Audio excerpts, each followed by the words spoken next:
You're the champ. Believe me, you got more guts than you got sense.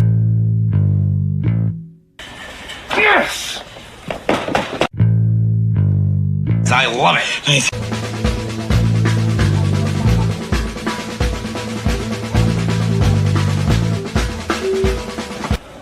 I am back! Woo! You!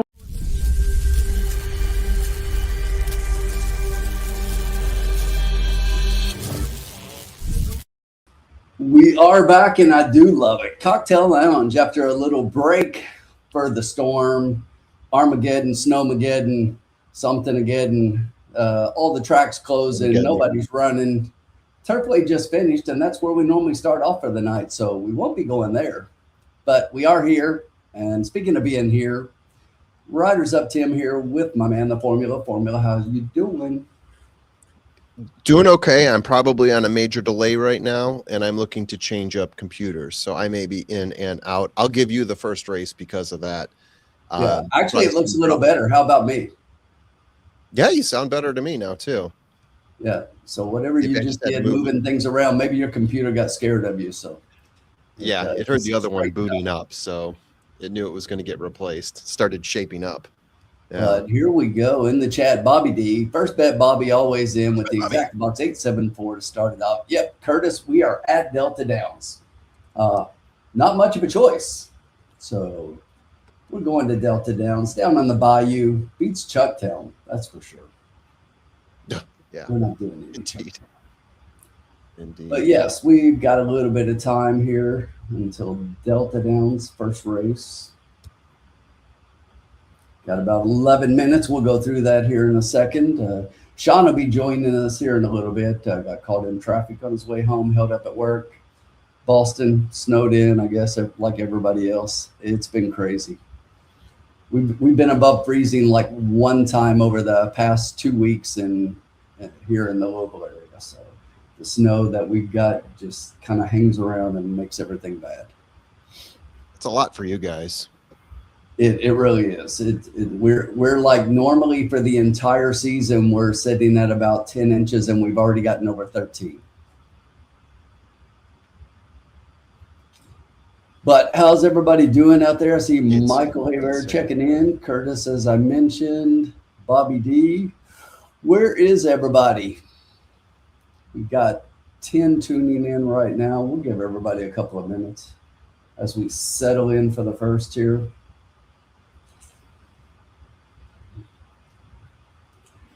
In our first race here, we are going 6.5 furlongs at Delta Downs. Loading up my picks now. A maiden claiming race for $10,000.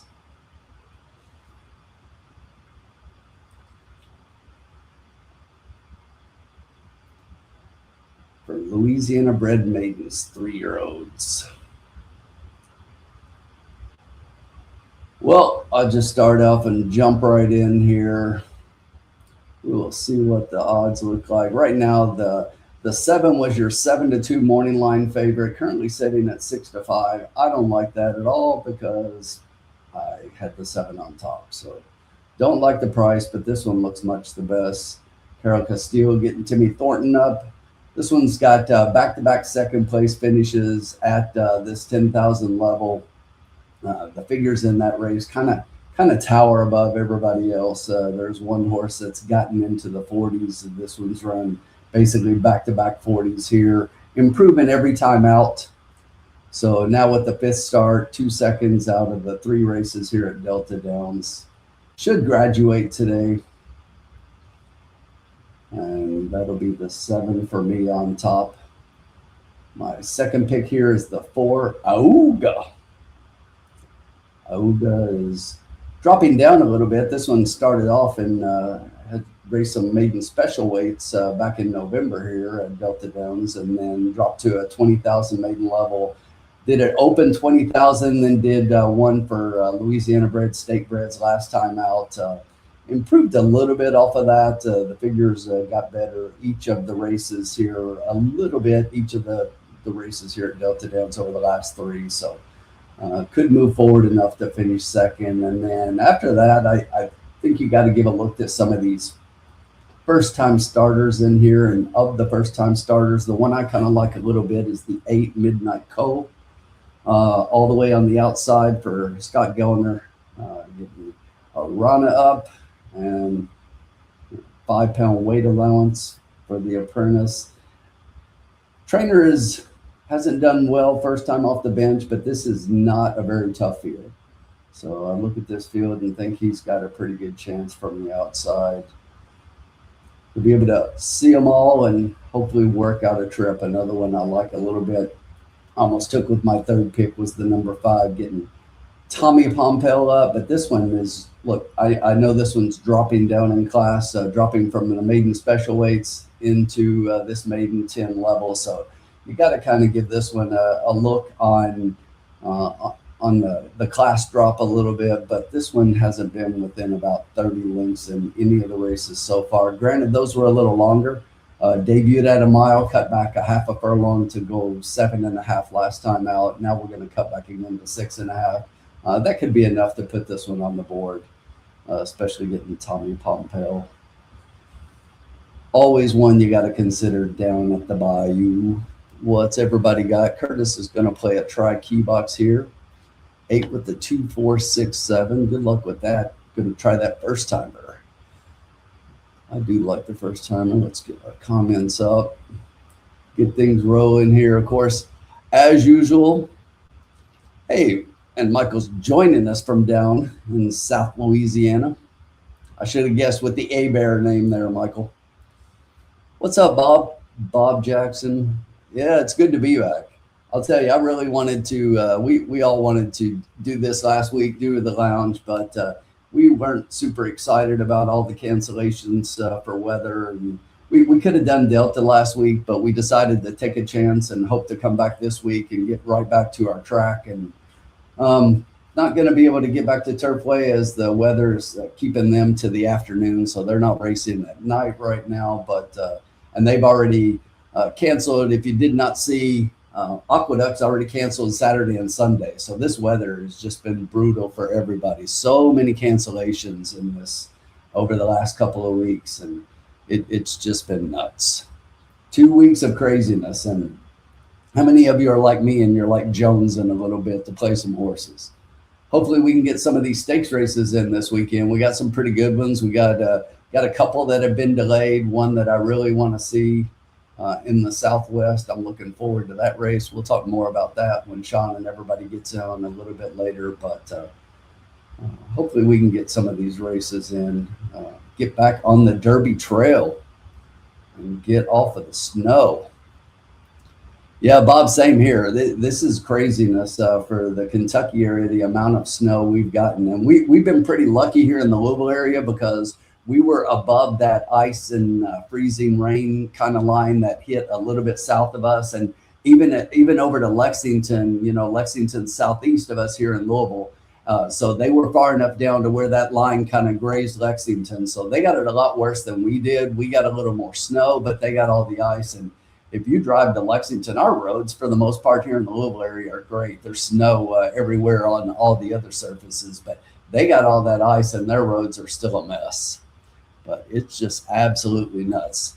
Joseph, I hope that's true. Only winners. We're checked back in tonight. We didn't have a great night a couple weeks ago at Turfway, but we'll see how we do tonight.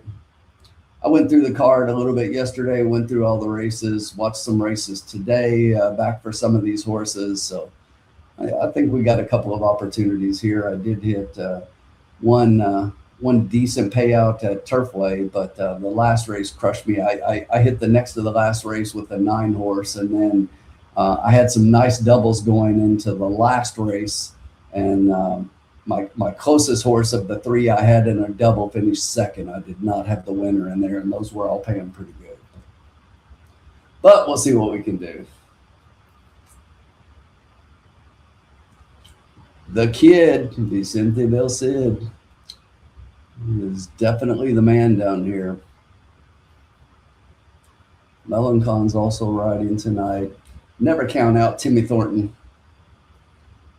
And he's the one I think you got to watch here in the first race. We got a couple minutes left. 7 still holding at 6-5. The 4 is 9-2. So, my picks right now are chalk. Don't like that. We'll see what we can turn that into. Let's see what the payouts look like right now. Sometimes, that's really not bad because the 7-4 I think looks pretty chalky, but we're getting 8-1. So I don't think that's too bad. All right. I am back. I hope you can hear me. I hope I am in time. I hear you just fine. Just fine. Okay. Just For a moment, I thought you were going to say you can hear me just a little bit. No. That'd have been scary. All right. Yeah, I got to agree with you. The 7 is the one I had on top. I'm pulling up my sheet now just to see where I'm at on the rest of it. It's been a challenge dealing with 2 computers that are both underwhelming right now. So, but we're getting there.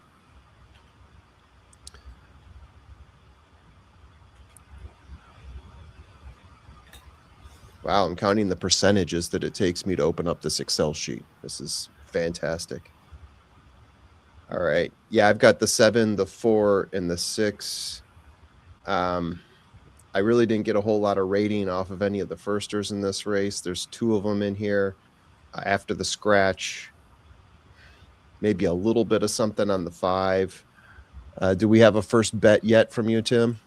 No, I was waiting to hear what you were saying. I've got something ready to punch in. But yeah, I mean, if I were to do anything here, I'd probably just go something chalky but heavy with the 7 and the 4, or maybe just go all in on the 7 and see what happens there. I don't think that this is going to be an outstanding betting race. Maybe this is just one that you go for and try to grab a win. But hopefully you got something more creative than that. I do.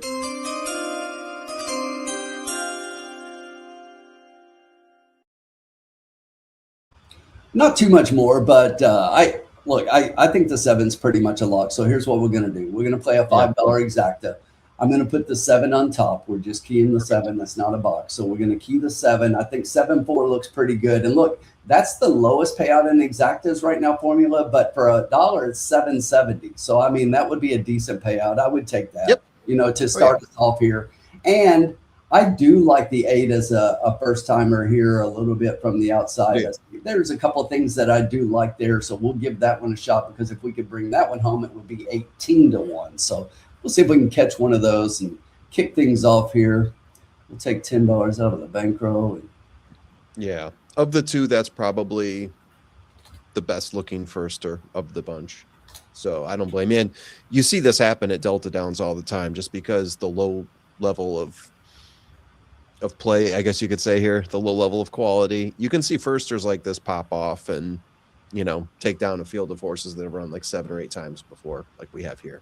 But we are loading up, and as usual, we have no rights to broadcast down on the bayou. So do our best race call effort here.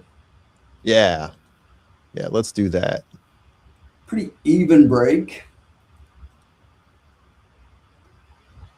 From the middle right now, it's going to be the 4 down on the inside, the 6 and the 8 now move up to the very outside as we head through the first turn here. 6.5 is 2 turns at Delta Downs, but right up front right now, that's the 6 on the speed, and there's that firster setting just off of that, back another 2 links to the 4. Then it's a trio of horses across the track behind that one with the 2, the 5, and the 7. The 7's starting to get into gear a little bit, going 3 wide, but right now up front, the 6 horse still got about a half-length lead over the 8, 24.06 to the quarter. Perot Drama still leads. Midnight Cole still right there down on the inside. The 2 is trying to make up a little bit of ground. Up on the outside, that 7 is really starting to get in gear. Here comes Mr. Timmy Thornton starting to move. We need that 8 to get a move, but the 4 is coming inside as well. So there's the chalk and the chalk as we hit the top of the stretch. That half went 48.84 if you were looking for that. Ooh, 6 is going to kind of push the 7 out a little bit, and the 4 is going to sneak down on the inside. The 7's going to have work to do to come back. The 6 is also fighting back. The 4 is going to be right there. The 7's not going to get there to second. It's going to be 4, 6, 7. But I look for an inquiry or an objection, and I think that 6 might come down. Yeah. He kind of pushed that 7 out quite a bit, and I think made a little bit of contact there at the top of the string. Yeah, here it is. Here on the replay. It happened right before that. Oh, right before that. Yeah, there's still Yeah. a little bumping going on. They tightened it up here. The 4 was trying to block out the 6. Before 7 makes a bit of an effort to actually pull it in there and probably loses by a nose. But you're right. I mean, if things were a little bit cleaner there, I think the 7 probably would have gotten at least second place. Yeah, the 6 definitely carried that horse out and cost him at least second.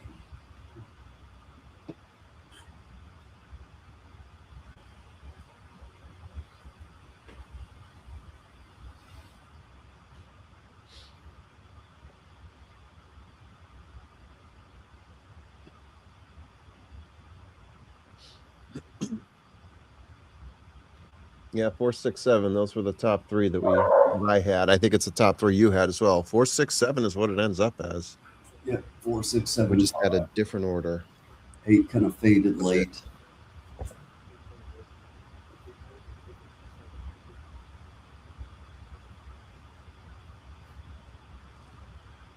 So let's see if that sticks. There's no inquiry, right? That is No, there's nothing up there right now. So I mean, okay.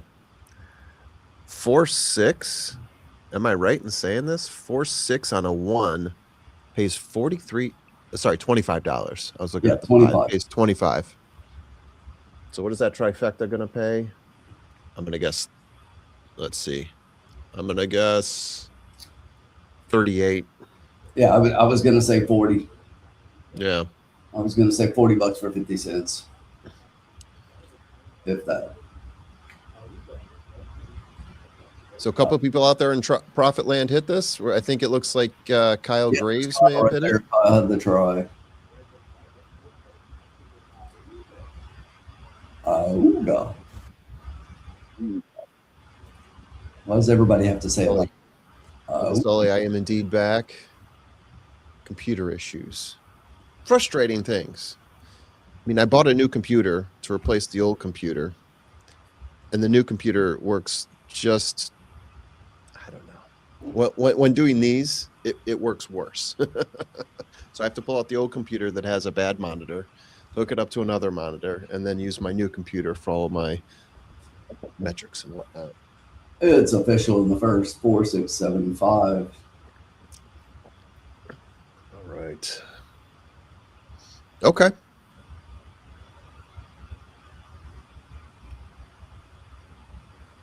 Saying we're official. We're official. Congratulations to those who won. That tri-wheel's going to pay. Payout for Kyle. I haven't posted it yet. Yeah, I see. 20 for 50 cents. Wow. I thought it was going to pay out more. I mean, 3 to 2 below. I thought it was going to get a little bit of bump up over there, Jack. It's basically your top 3 horses, just not in that order, but still. Yeah, yeah. Still, it's a cash. It'll pay. It's cash. Cash it out. Enjoy Cash it. it. Move on to the next one. Let's move on. All right. Anyone else out there in Profit Land get a hit there? Let us know. Let us know. We got 22 minutes to post on race 2. We are ready to move on. This race, I guess I'll take this race. Absolutely. And I will tell you this one, Riders Up, Tim. The horse that is the morning line favorite and your current favorite is not my top horse. So I'm just going to toss that out there. You can chew on that for as long as you want. Curious to see if you differ in any way on that. I'm trying to load my stuff back up. My screen just went blank here, and No problem. Take your time. Take your time. and I don't like lose my connection here because none of my PPs or nothing in my browser are loading. So. I do feel like I'm picking you up off of a laptop mic as opposed to another mic, but maybe that's the way you got it set up. No, it's not. So. Ah, okay. Just want to point that out before we get too deep into this.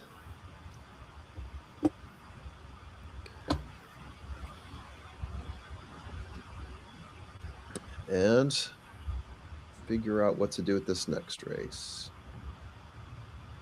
How about now? Same. Still the same. Still same. Okay. But I also don't have this race as being...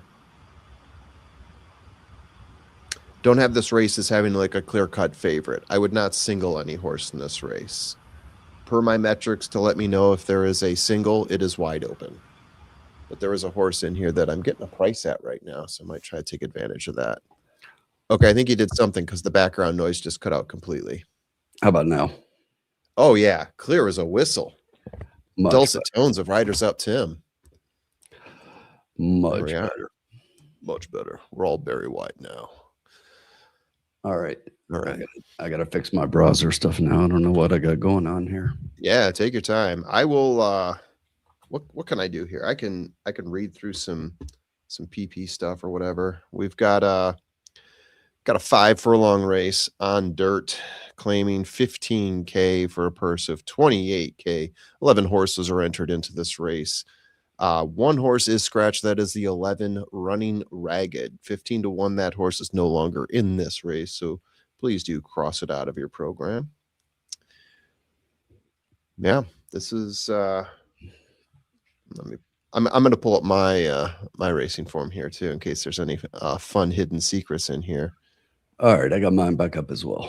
You got yours back up as well. Yeah. For accredited Louisiana bred 4-year-olds and upward, which have never won 3 races, weight of 124, non-winners of a race since January 5th allowed. There we go. So I will say this, based on what you said about the current favorite, the 2 horse, I have the 2 third. Hey, that's where I've got him as well. Now I'm curious to know who you have 1 and 2. Well, how about I tell you? Would you like to know? I would love to. Well, let's do it then. I have on top a horse that is currently sitting at about half of his morning line odds at 8-1 off a 15-1 morning line, and that's the number 1 El Dan. Oh, all right. So this one's taking quite the little class drop here. There are other horses in here who have been at this level, but this horse has definitely shown a little bit. That's that one thing that I always say is that, Yeah, you know, just besides the drop, just like we talked about with the 5 and the last one, at least show me a little bit of something. And I think this one has. And if you go back to when this horse ran the last time out in a climbing race, that would have been 3 back here at Delta Downs when a 20,000 non-winners of 2 and won that race. That was with Tommy Pompel. This horse also broke his maiden here, also going, you know, in a maiden special weight, going 5 furlongs, which is the distance we're at today. So if you look at the distance, this horse is 2 for 3 at the distance, 2 wins out of 4 races here at Delta. And it just seems like the races that weren't good, this horse was in way over his head. He was in allowance class and he fits the conditions here. Tommy Pompel rides back, which is encouraging for me and enough for me to take a chance on this one at a price. I think he fits and may be overlooked here based on the way the lines look against Much Better. All right. My second pick in here is the number 5, Clearly Credo. But anyway, this one is 9-2 morning line, currently 7-1, which is another one that I like. I'm just going to draw a line through that last race, okay? Because I went back and looked, and I just, you know, not sure that the horse liked the slop. That, you know, you can go back and say that the horse had a second and a third on an off track earlier, but The sloppy, it was muddy before. So both of the other races where the horse did something was muddy, didn't like the slop at all. So I'm just going to draw a line through that. And if you do that, it just means this horse needed that last race. We're not going to worry about what he did in there. But if you go back and look at all of the races at Evangeline, this horse has raced against much, much better. Not only allowances, but also a couple of stakes in there. So I just think that you look at the distance, this horse has been in the money 4 out of 5 times, 2 wins. And I think she deserves an opportunity in here as well. All right. So that would be my second pick. And as I mentioned earlier, the favorite, the 2, is my third pick. So 1, 5, 2 for me. And if I gave you one more, because it didn't sound like I hit your top pick, if I gave you one more, also on a class drop, probably going to sit just off the pace, and that is going to be the number 4, Penny's Deal. Oh, the 4. Tim? Don't tell me I gave you 4 and still didn't hit your horse. You gave me 4 and you still didn't hit my horse. You didn't hit my top 2 horses, which is interesting. That is very that is fascinating. But I will say, if you look at my formulas and you look at which ones picked what horses, it's like looking at a crossword puzzle or a tic-tac-toe board. I don't know what to say here. It's all over the map. So, I mean, I can go in a whole bunch of different directions on this. Yeah. And I usually when this happens, I try to read through past performances and see if there's any clues or anything that I am overlooking or anything I need to pay more attention to. I will tell you that my overall consensus top pick, which does not have a huge weight on it this time, it's not like it's an overwhelming favorite, is the 6, Gabe's Possum.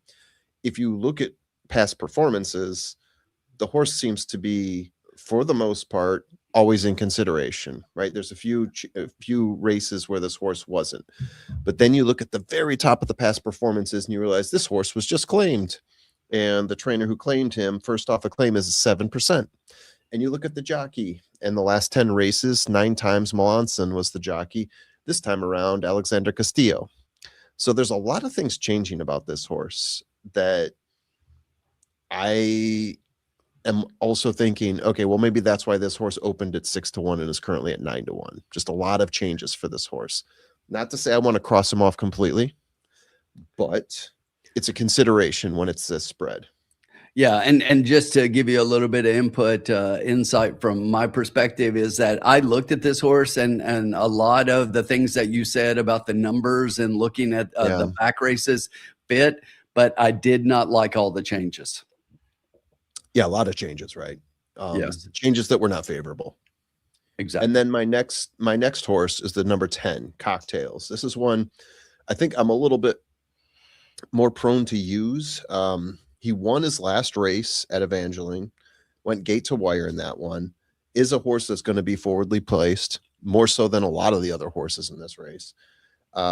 He won at Fairgrounds 2024, broke his maiden there by 8 lengths with Marcelino Pedrosa as the jockey there in a 20K maiden claimer race, going 6 furlongs. This horse seems to always be at the front. I will say, if you look at the last 4 races, yes, he went gate to wire in the last one. The previous 3 before that, he was double-digit lengths off the winner in all those races at Evangeline and one here at Delta Downs. So it's not always been great for this horse, especially since being claimed. Paul Duan has him now. Curious what you think of the 10 then, who's currently drawn 17-1. Yeah, the trainer does not do very well off a layoff, and he hasn't gotten a win in the meet yet with any of his horses. This one's been off since June. I would like to see a whole lot more as far as workouts for this horse. I mean, there was nothing from August till January, and the horse had 2 January works, and that's it. And so I just think that he's going to need some races. Yeah. So then I had the 2 after that, and then, but again, this is like looking at consensus, average ratings and whatnot. You start to get into a few other horses, right? So the 9 is in there on a class drop. The horses you mentioned are in there. They do get a rating from some of my some of my pickers here. Yeah, one of the next ones up would be the 1. I definitely like the 1. Just looking at the past performances, I feel like the 1 fits in well here. Maybe not for the win, but definitely looks to be a horse that sticks. He has just 6 races and 2 wins. I think that says something as well. Yeah, going 5 furlongs. So I'm probably going to go a bit away from my formula here. If it ends up being 6-10 or 10-6, I'm gonna be hating myself, but that's fine. Yeah. The 5 actually graded out best for me. That was a horse that, I took that one second because Sure. the 1 is the one that I think is a little bit sneaky because all of the races at this level and this distance have been really good. And everything that throws the numbers off have been at a much higher allowance level. So that's why I'm willing to give that one a shot. I agree that it is definitely a long shot to win. So, I mean, I went 1-5, 5-1 makes a lot of sense, but the 5 is the one that probably is best for me. I like the 5 more than the 2, but I just want to get this 1 in there, especially at 9-1. I think this one fits. Yeah, I think so too. And we're currently getting 9-1, like you said. So I think that's pretty exciting. So yeah, I'm scanning over, looking for best ways to play this, who I want to add in, who I want to take out. Do I ignore my formula? I think I might. So anyway, who else do we have out there in Profit Land who has some great picks out there? So Curtis says he's going to do a try key box here. He's going to key the 9 with the 2, 4, 5, 6. Bobby D is going to exact the box 4, 6, and 2. Okay. Yeah. So keying the 9, that was the next horse I wanted to bring up. So this 9 likes to get on the pace early. Also the biggest class dropper of the group. Like this is by far the lowest class race that he's run in a while. He's running a few stakes races here and there, not huge, but 100K, 75K, 60K. And in some cases, he's done fairly well for himself, even within the past year.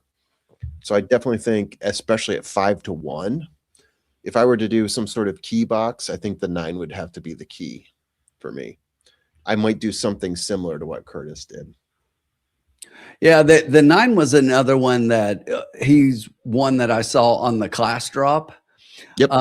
But then I go back and I'm like, okay, looking at where he kind of fit in the races to where he did get his couple of wins. One was in the maiden special weight at Evangeline, and then the other one was an optional claiming event. So yeah, that one kind of makes sense. But both of those were last year, and the races this year just haven't been very good to me. The last time out was a little bit better, but also was claimed out of that, moving to a different barn.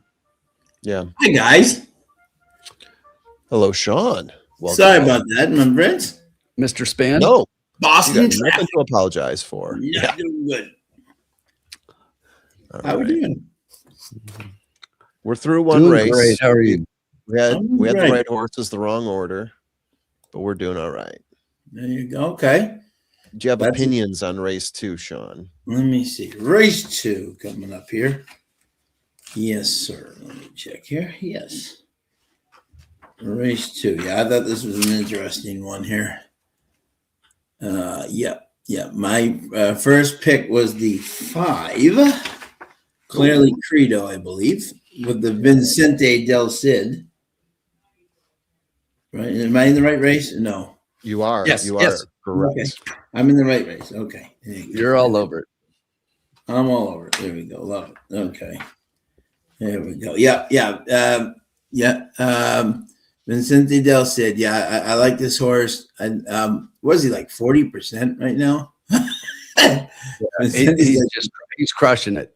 He's running away with it. Okay. Leading rider title almost wrapped up. Yeah, exactly. It's crazy. Exactly. And then my second pick was the 9 Majority Opinion. Okay. Joel Dominguez and Henry Johnson. And then my third pick, who I'm surprised is a little high on the board there, was Penny's Deal. Paulina Ramirez for Sarah Martinez. of El Deal. So I was, it was 5-9, 4-2. Oh, you have the 2 in there too. Cool. Yeah. Mm-hmm. Mm-hmm. Yeah, I got Pretty close, Sean.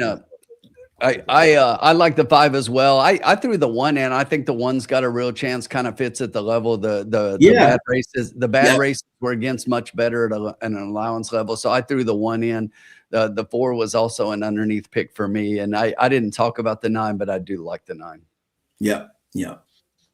So just to answer a couple questions here, Joe, if you didn't see my note, we are at Delta Downs, and to go up here for Michael, for the channel, we what we like to do is we place a bet in each race that we can kind of determine whether it wins or loses in that race. So it has to be something that's a single race wager.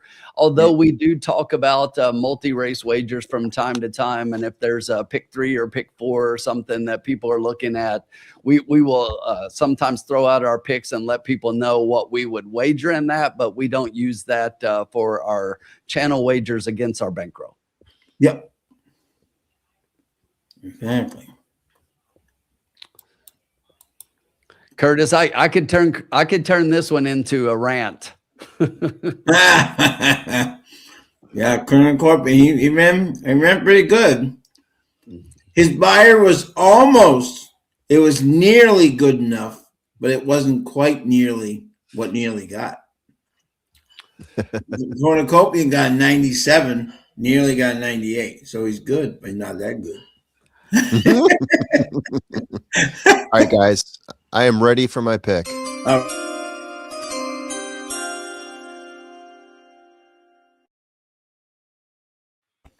going to try to like it. I'm with you guys. I like the 2. He's probably like 3rd horse, but the fact that he's my 3rd horse, we've got a lot of spread here. I'm going to try to beat him. So I like the 9, especially on the class drop. I'm going to use him as my key. The 1, Tim is enthusiastic about the 1. I see it too. I look at the people. Yeah. See where the 1 No, I definitely see that. Yeah. You both, the 5 was Sean's top horse, Tim's second horse. So I want to include the 5 in there. I see that as well. And I do like the 10. I like the 10 on speed here. Like him better than the 6 because the 6 on a barn change, on a claim, I'm not as enthusiastic about him. All the numbers look really good for him, but just I'm not sure that the claim is the right for him in this race. He might need a few races to figure it out. Yeah. But I do like the 10 here. So there you have it. We're going to try to get a number here with 9. 9 can finish 1st, 2nd, or 3rd, and then we need to finish or fill out the rest of those spots with the 1, 5, or 10. It's going to be $9 total as a 50-cent trifecta base. Love it. There you go. 115. What distance did he run? Is that a 6 furlong number for cornucopian? Is that what we're talking about? Oh yeah. I mean, everybody was impressed because he definitely got checked up and taken back at the term. But I say the same thing all the time. It's like, how many times do we see Bafferts just run out of their skin in California, and then it's just like the next race they're scratching out and not running anymore, and it's just like same old story. It's like, look at his 3-year-olds right now on the Derby Trail. He just keeps scratching horses out. They can't catch planes. It's like, I don't know. I was excited for litmus test. He's pretty high on my Derby rank list, but scratched out. Like, what can I do? I'm with you, Tim. It almost seems like, and I'm not down on anybody that likes any of those horses. It's just like we've just been here before, and it seems like to me that the Churchill Downs suspension to Bob Baffert took something out of him, and that fight took something out of him. And since he's been back, he hasn't had the horses he had before. See, even before that happened, though, he was scratching out constantly. Yeah. You remember Yeah, yeah. Nadal, you remember Charlatan. Yep. Those were horses even before the suspension, and not a single one got a chance at the Derby. And yeah, he got Authentic in there, and then he got Medina Spirit. He got 2 wins there. Right. But I mean, how many horses scratched before both of those that everybody thought was the horse, right? We'll see what happens. We'll see. Oh, exactly. Uncle Sully adding the 4. We'll see what happens there, buddy. I like the 4. Yeah, Yeah, you guys are killing me. You guys are mushing me with all this 4 talk. Penny's deal. Oh, why didn't I add in the 4? What am I doing here? Holy crap! An 8 to 1. Guys, can I take out my bet? Oh, I want to add the 4. You can. The 4 looks. No, I already put it in, but Okay. honestly, the 4 looks pretty good. I'm betting against the trend of the 4 looking this good, thinking he's going to drop a deuce here. So let's. Yeah. Or Penny's deal, probably a she. It is not. We'll see. Oh, it's not. I had it right the first time. All right, round and round they go. Horse. 0 minutes to post. It's just a horse. Yeah. A horse is a horse. A horse. Of course. Of course, of course. They'll give you the answer that you endorse. Colin Sheehan checking in. Colin Sheehan. I like both the Cassie horses. Yep. Strategic risk. Yes. That seems to be the better of the two. He put the better jockey on there. I like that one. But Silent Tactic looks pretty good too. And Silent Tactic already lost to him. Yeah, but who knows? We'll see what happens this race. I'm gonna place one big wager tomorrow. You guys know what it's gonna be, and I'm gonna hope that that some of the things that I've heard are going to come true. But okay. I am going to be all over Liberty National tomorrow. I had a guess that's what you were gonna be doing. Tim likes Liberty Bibberty.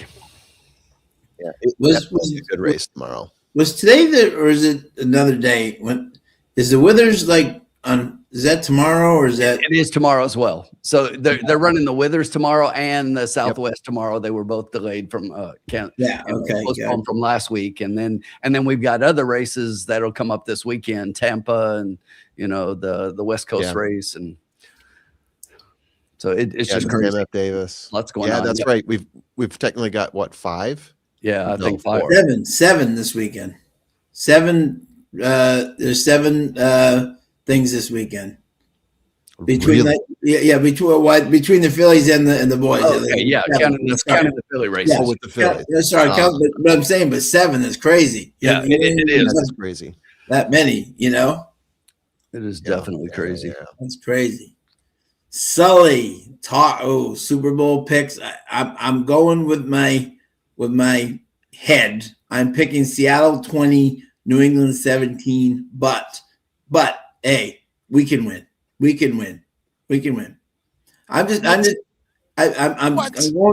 just my prediction. But obviously, folks, I predicted St. Louis would win by 10 in the greatest show on turf, and we killed them and we beat them with the out-of-military field goal. So why not? Wow. Yeah. I am shocked. We'll be right there, though. We'll be right there. I actually won my office pool picking with Seattle over New England. I was the only one who had those two, the final. All right, there you go. Yeah, so it's going to be fun. I agree, Joseph, that's probably, but we'll see. Got Sandman and Nitrogen at OP on Saturday, too. Yeah. That's pretty interesting. That's awesome, I know, huh? Curious to see what Sandman does now. I'm not holding my breath on him doing anything great, but yeah, me either. If he comes in 6th, I'll be impressed. Yeah. He'll probably run good. Yeah. There's a horse who actually could be good at 4. Who knows? Yeah, it could be. But he was always a deep closer. I mean, I was looking again at when I was handicapping the Southwest and looking at Speed King in that race and thinking, oh my gosh, how could you not predict this if you knew those horses well? Just full of deep closers, and no one could even touch Speed. One horse that was out front just ran away. One horse that was out front. Yeah. And they are off. Got some bumping and grinding going on in multiple areas of the track. Yes. They're all heading for first place. The 3 horse, the 4 horse look like they are going to take it over. Wow. Challenging going into that turn. Yeah. 3-horse and the 4-horse battling it out for first. They are kicking hard. And back of them, the 10-horse and the 9, 2 horses that we have boxed up there. The 4-horse 21 and 4 could be the horse that I regret not putting in there as they're turning around. Petit 4, the 3-horse, is trying to hold off Penny's Deal. Penny's Deal is charging hard. That head is bobbing on both those horses. Penny's Deal getting out almost a full length in front in that second lane as they are heading for that turn. The rest of the pack coming from behind them, including the 9-horse and the 10, 2 horses we have boxed in. But right now it looks like Petit 4 and Penny's Deal. Penny's Deal going to reach out in front. Now here comes the 2-horse. It's going to be 3, 4, 2. Wow. And my 1. 3, 4, 2, 1. Backwards. I did nothing. Nothing. Yeah. Yeah. The 5. So my 6 and 10 did nothing. The 3 wins at 21-1. Yeah. Wow. That was crazy. T4 or Petit 4. Crazy. Congratulations to anyone who had anything near that. Hey, look at Sully. My hotel is booked for Bluegrass weekend. All right. Uncle Sully. We will see you there, Uncle Sully. And the mayor of Turfway, spring tickets go on sale February 23rd. It's getting the word out there. Those are special. Those are special mayor of Turfway tickets that apparently no one else has.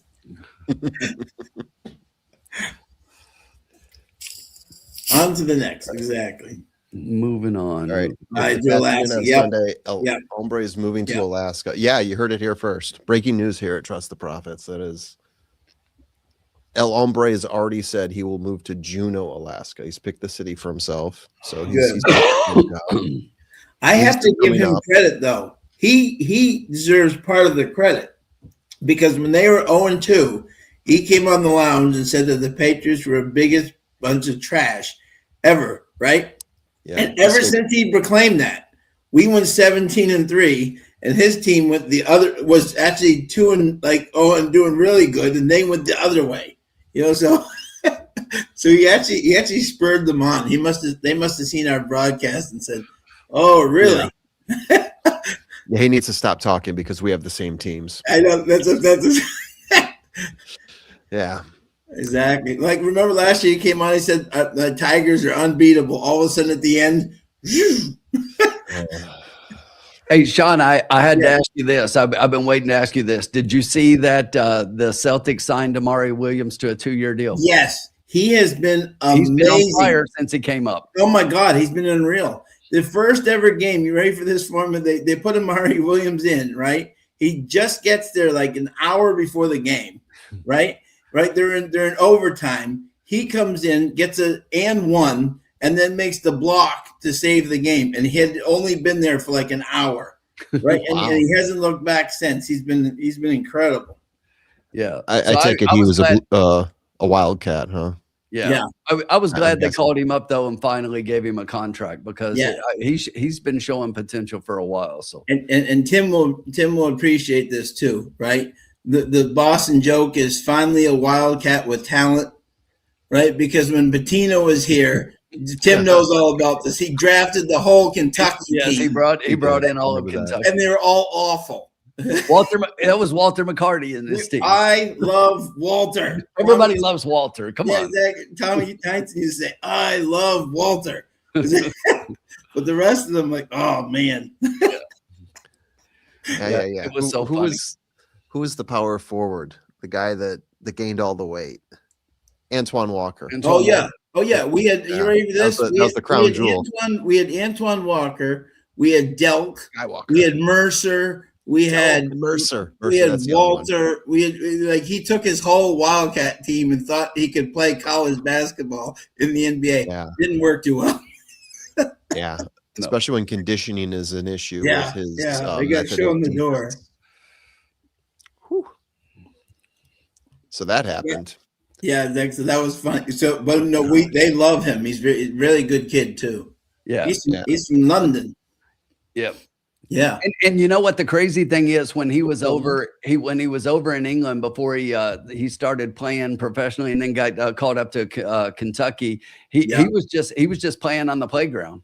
Yeah. You know, Amazing. he never really played growing up, and somebody saw him playing and they're like, do you play ball? 7-footer, you know. Incredible. It's a heck of a story, honestly. Yeah. Absolutely. Ready for more maidens? Yes. More maidens. Let's do it. All right. Is this my race? This is yours. Sure. All right. I might check out after this race too. Okay. And I don't know if I'm going to be back. We'll see what happens. No worry. Yeah. Not a lot of Oscar Maybe performance babies down here.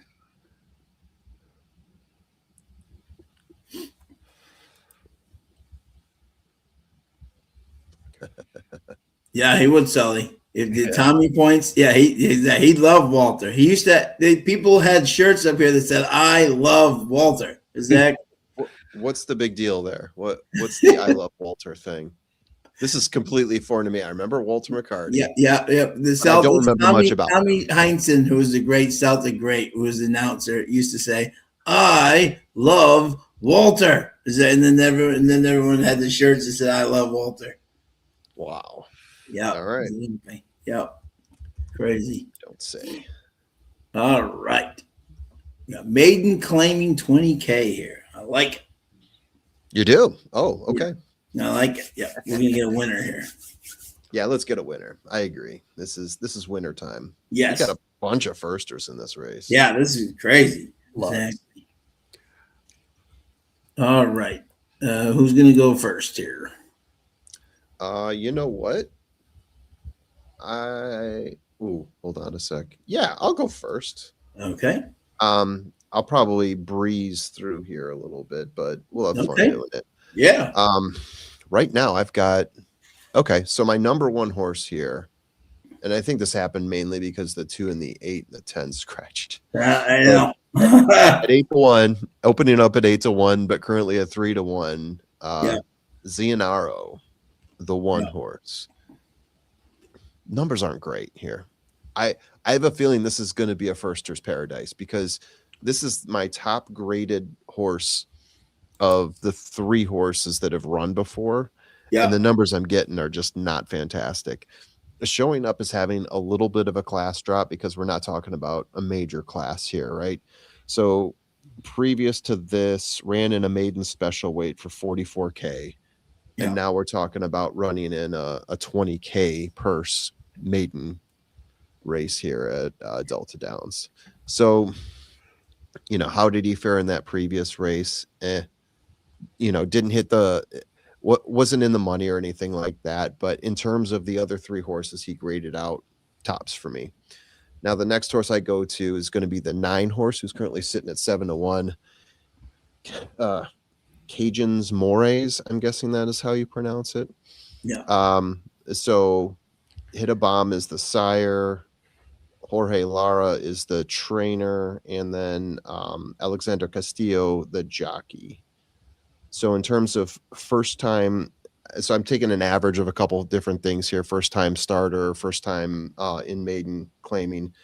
He had the best percentages for me at 12%, which isn't fantastic, but I think in this race it's very attainable to get a horse to win. So it's set at 8-1. I think you get some pretty good value out of that horse. Yeah. The next horse I would give you would be a second shooter here. Ooh, how do you even pronounce this? Cabana Bobana. There we go. Opened up at 20-1. Yeah, I got it now. I'm starting to see it now. I see it. Just like the last one was Cajun S'mores. Yeah. Cajun S'mores? Oh my gosh. Yeah, I think it's the way that my sheet pulls in the names. So one reason I do like this horse is because at least in the last race that he was in, the one race that this horse has run, he was sitting close to the pace. Yeah. I like to look for that type of stuff in horses, even if they finish. Like, how many lengths did he finish off from the lead there? It was like a million. It was 30, like a million lengths. 30 and a half. 30. Yeah, 30 and a half. A million. Essentially what I said. But I do look for horses that have faded like that their first or second time out and think, okay, well, with a little bit more conditioning, they're going to come back and maybe show you more, right? They just need to get in right condition. Ran a sub 50 4 furlong last time out, so maybe that's a sign. Samuel Bro is the trainer, one of the better trainers, I think, in this park. Juan Vargas is the jockey, one of the better jockeys in this park. So I think that all makes sense to me. So I've got 1, 9, 7. And currently at 6-1, I'm kind of liking the 7. Yeah. None of these horses like sing to me. So my third horse might be my favorite horse at this point. All right. There you go. All right, Sean. Yeah. I've got 3 horses here, and none of them are the ones that he just mentioned. Wow. That is Yeah. outstanding. Here's the One of us thing. will be right. We've got 3 horses in here who have run one race. Yeah. And I went back and watched those races, and I could outrun all 3 of these horses. Right. Yeah. Okay. And look, 2 of them I think have no chance to me. I think that the 4 and the 7, you just scratch them out and they've got no chance in here. Okay. The only one based on their previous race that I would give a shot to is maybe the 1 moves forward because we're off of the sloppy track. Okay. But I don't like any one of those 3 horses, so I'm going to give you 3 first-time starters. All right. I really like the 5. Yep. Okay, the dam of the 5, Band of Time, Yeah. has 8 total starters, Yeah. and out of the first time starter, she has 2 firsts, a second, and a third out of 8 starters. Okay, so she's won 25%, and 50% of the time they're in the money. So I love when you see the dam has horses that come out firing first time on the track. So Yeah. as much as first time starter rating for the sires, I love looking at the dams and how they do with their offspring. And it's been an angle that's worked for me. I like the 5 a lot. Yep. The second horse I will give you is the 3. I think the connections here make a lot of sense. Timmy Thornton takes the ride on this one. So I think you always have to look that the workouts look as good for this horse as everybody else. And this was another one to where, out of 2 starters, did get 1 in the money for the dam. Wasn't a win, but I'm looking for an underneath play. So I think that that's a possibility with the 3. And then I think you have to play the 6 as well. The 6 is the one that I thought would be the favorite and actually is. But I was going to try to play against that one. I do like the 5 a lot more than the 6, but 5 and 6, 6 and 5, I think make the most sense. I was trying to split them with the 3, but I think you could throw them all in and box them up and just be done with it. But I do like the 5 and then put them in any order underneath 3 and 6, and I would add the 1 as my 4th. Okay. Yeah, this is a strange race. Wide open. If I was playing pick 3s, this would be an all. Wide open, nothing you can really. Yeah, this would be an all. Yeah.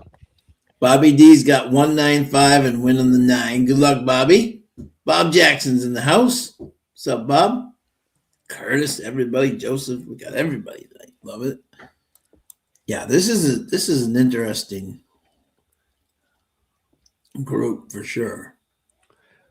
I mean, like I was looking like when I was doing my handicap, and I'm like, I like one horse, and I'm like, okay, the jockey's at 4%. That's not a great thing, And then I'm looking like, okay, so a lot of the jockeys are like 9%, 4%, So yeah. It's an interesting. Yeah, and Sean, just to give you an idea on the wheel pays right now, I just pulled them up. My 3 horses, 5, 3, and 6 are the top 3 in both the double and the pick 3. Okay.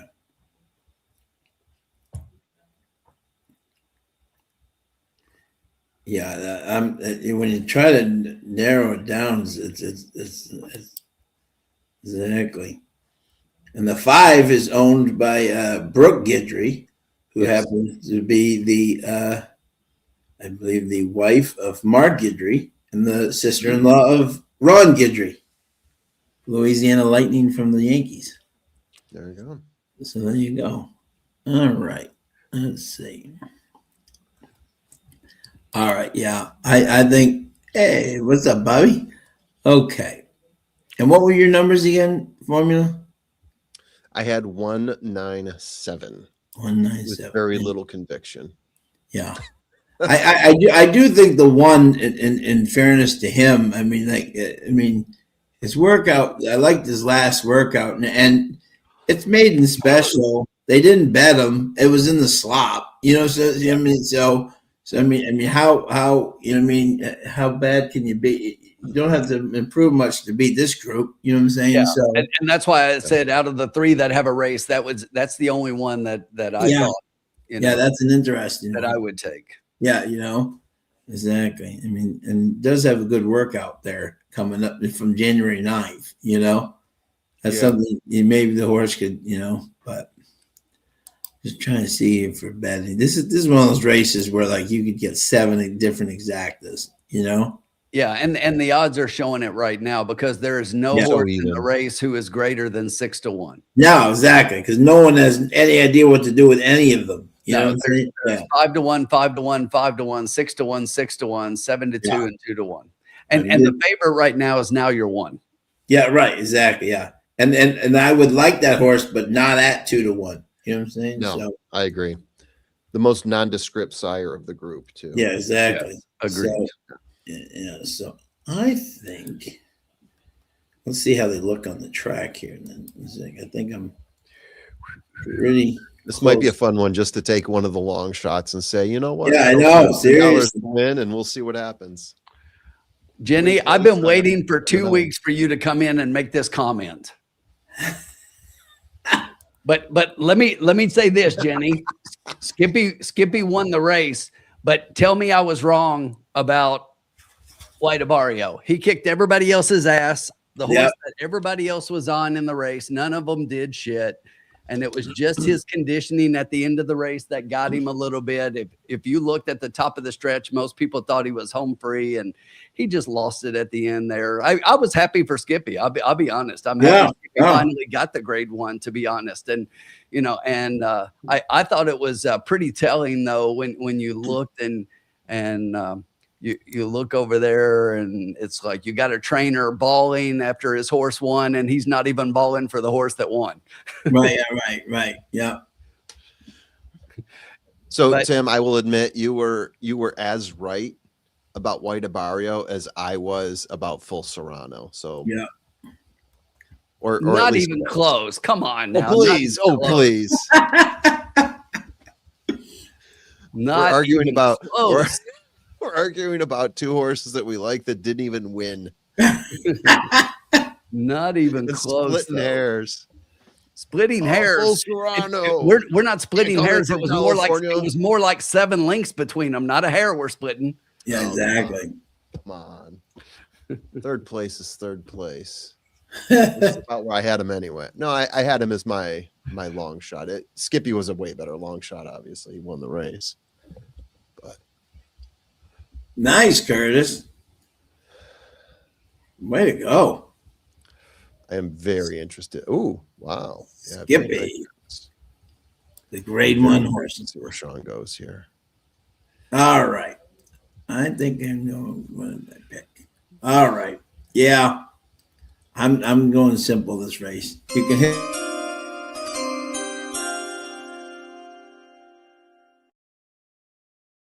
All right, yeah. This is one of those races where I just hate it. You know what I'm saying? Like in terms of you can have 8 like exacta combinations here, and you be. I'm just going 5 to win and placing the 5. I think it's 6-1. I think this horse comes in first or second, and I'm going for what I think could be the least of the, the least of the evils. Yeah. So what was it, Sean? 5 win place? Yeah, just 5 win place. Yep, that's all I'm going to do. It's a good one. One of the better trainers in the race. Star Guitar. Yep. Yeah. Doubles look good. Pick 3 looks good. Yeah.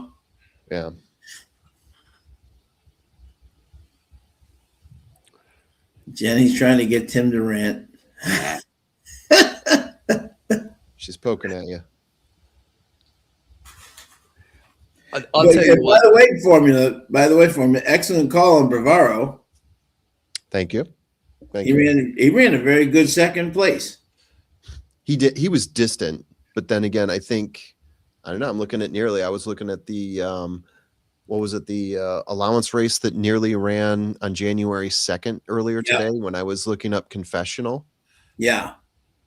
And I found it on YouTube, and I'm thinking I might even do a video talking through that because it's impressive because he got clobbered He lost completely 6. by confessional. He absolutely gets killed by confessional. Johnny doesn't even panic in the slightest. Just brings him slowly up and then just says, "Okay, confessional, it's been nice to see you," and just passes him sudden, like 5.5 in the breakdown lane. All of a sudden, he passes him on the turn. Yeah, right? With right. all the And angles his and hands aren't everything even on the moving. turn, His hands aren't And even moving. You know. and then wins by 5 lengths. Yeah, exactly. Yeah, After and losing then so much wins ground at the start. Holy Bull, and Johnny again is in a walk at the finish line. He's not even, Yeah. you know, he could be Yeah. fun. And people are talking about race times and everything, and I get it. Didn't have like exceptional race times, but just watching the race, you just get the feeling that okay, this horse is in there. This is worth the consideration. This is worth the talk. This is a good horse. Johnny V came back. Johnny V came back to them and actually said, when we're walking back afterwards, he said it's almost like he didn't even run. You know what I'm saying? Which is which says a lot. You know what I'm saying? Yeah. He said he had plenty left. What's up, Nick? What's going on? Hey, Welcome Nick. in. How are you, buddy? Curtis Keed Bavaro. Joseph Ronald Ollie's not even worth a rant. Come on. I don't waste my rants on that guy.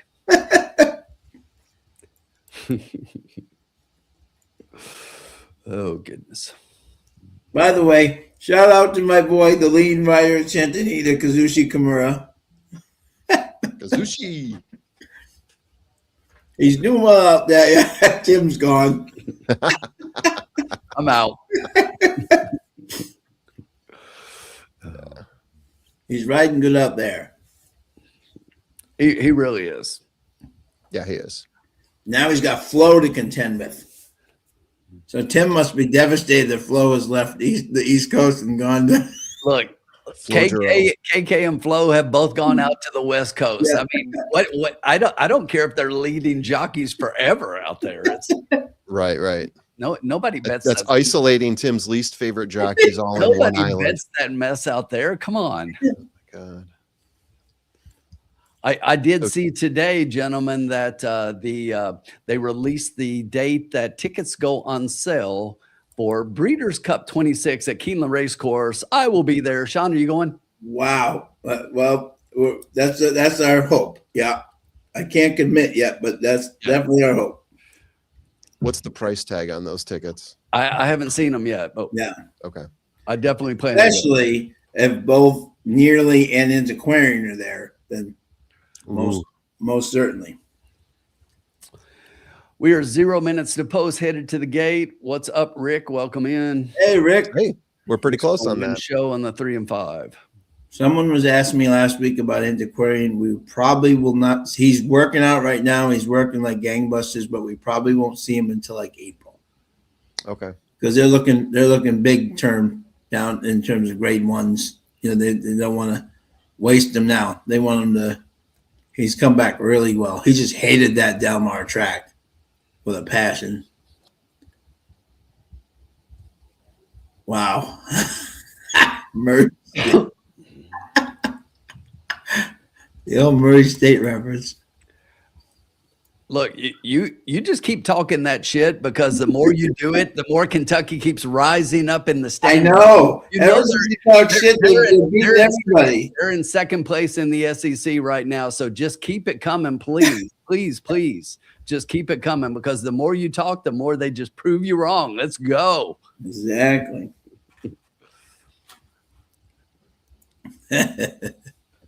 They may be better than Louisville because that team is on a horrible slide. Yeah.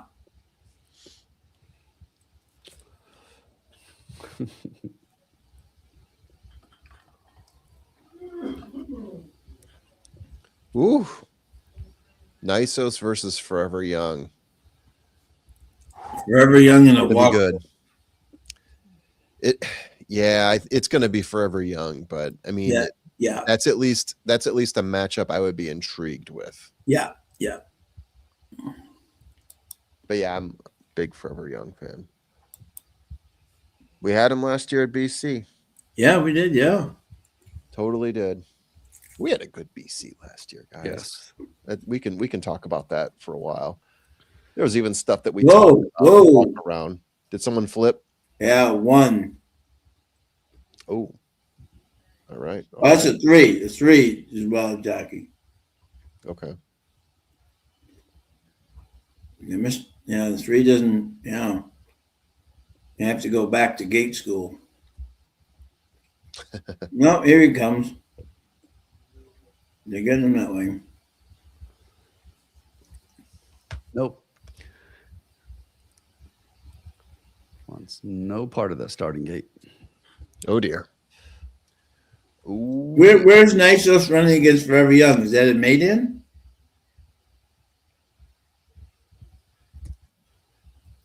Where are they running against each other? Oh, I'll have to look that up. Someone posted it. I assume it was true. Yeah, that's Somewhere. Is it like Saudi or something like that? Yeah, it's probably like Dubai or Maidan or something. Yeah. Absolutely. Yeah, back to gate training in the morning. Absolutely. Yeah, Saudi Cup. Saudi Cup. Oh, yeah, okay. And we're off. The 3 And broke to the we're off. inside. The 5 broke to the outside. The 4 had to go around horses. And Oh, my God.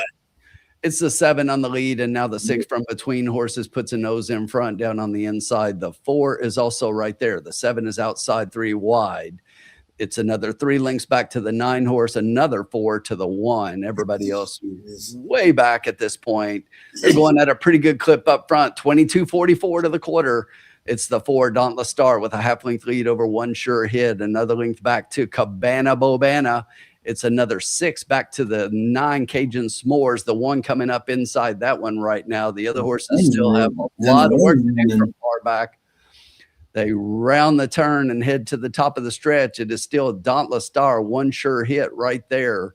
Our 5 that we liked is nowhere to be found. Coming with a late run. Here comes the 1 down inside. The 5 from way back is trying to get up for a piece late, but it's going to be the 4, 1, 6, and 5. 4, 1, 6, and 5. Yep. That 5 was just way too far back. Dauntless Star. That's All right, guys. Good luck the rest of the way out. I don't know whether I'll be in later. Probably not, but we'll see. okay. We'll see. Maybe I'll catch a piece. But Yeah, good luck the rest of the way out at Delta Downs. Thanks, brother. Yeah, that was a weird. Yeah, out of all the horses we talked about, we didn't really talk about 2 horses, and one of those was the 4. Yeah. We didn't talk much at all about the 4 horse, and that horse, after losing by 32 3/4 lengths in the mud last time out. In the mud, yeah. All of a sudden, yeah. And I don't think anybody had that one. No. I don't remember any The other Dane Noel horse. craziness. The other Brooke Guidry horse. Yeah, exactly. Yep, exactly. Even they're appalled. Yeah. The mayor. Oh goodness. The mayor of Churfley hit there. Good job, Mayor. Let's see here. The mayor of Churfley will be at Breeders' Cup. Excellent. The mayor said there you go. 1 with 3, 4, 5. Good job, bud. He did. Good job, my friend. Good job, Mike. That'd be a nice one, Mike. Good man. Oh, Curtis, there you go. Yeah. Navarro ran a good race. They get a decent handle. Yeah, they do. Yeah. 3DD. Yeah. And those Arabians.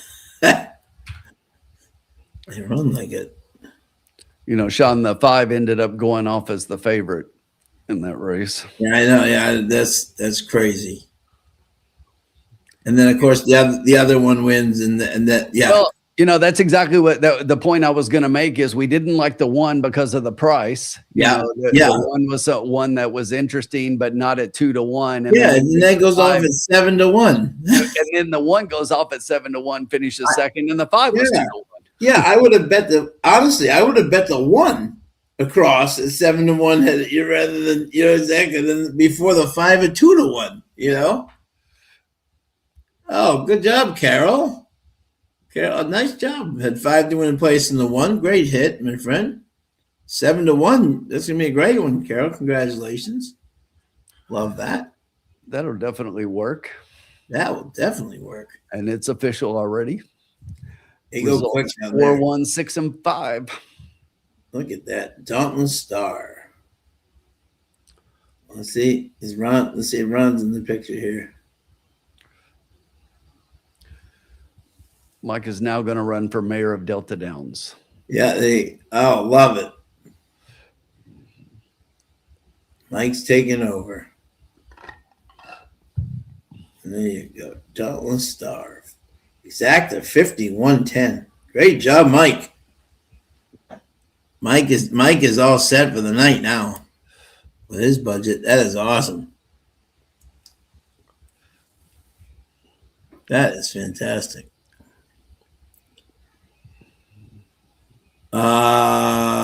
No, they're still doing their thing, man. I don't think they're going to be back until like the middle of February, March. But I'll let you know. I'll keep you updated, Mike. They're changing everything around, so I'll keep you updated. But I don't think they were thinking of coming back until like February, April. It's like a federal change they had to do, so it takes a lot of time to do that, and so they'll be back soon. How you doing, Mike? Hope all's going well.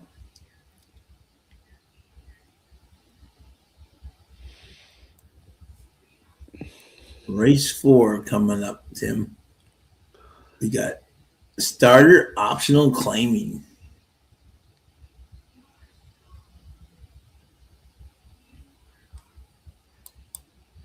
Did you have a horse this weekend, Tim? Out of all the races, I know you were. Oh, by the way, happy birthday to your wife. Oh, thank you. Absolutely. So you didn't get to do many races this weekend.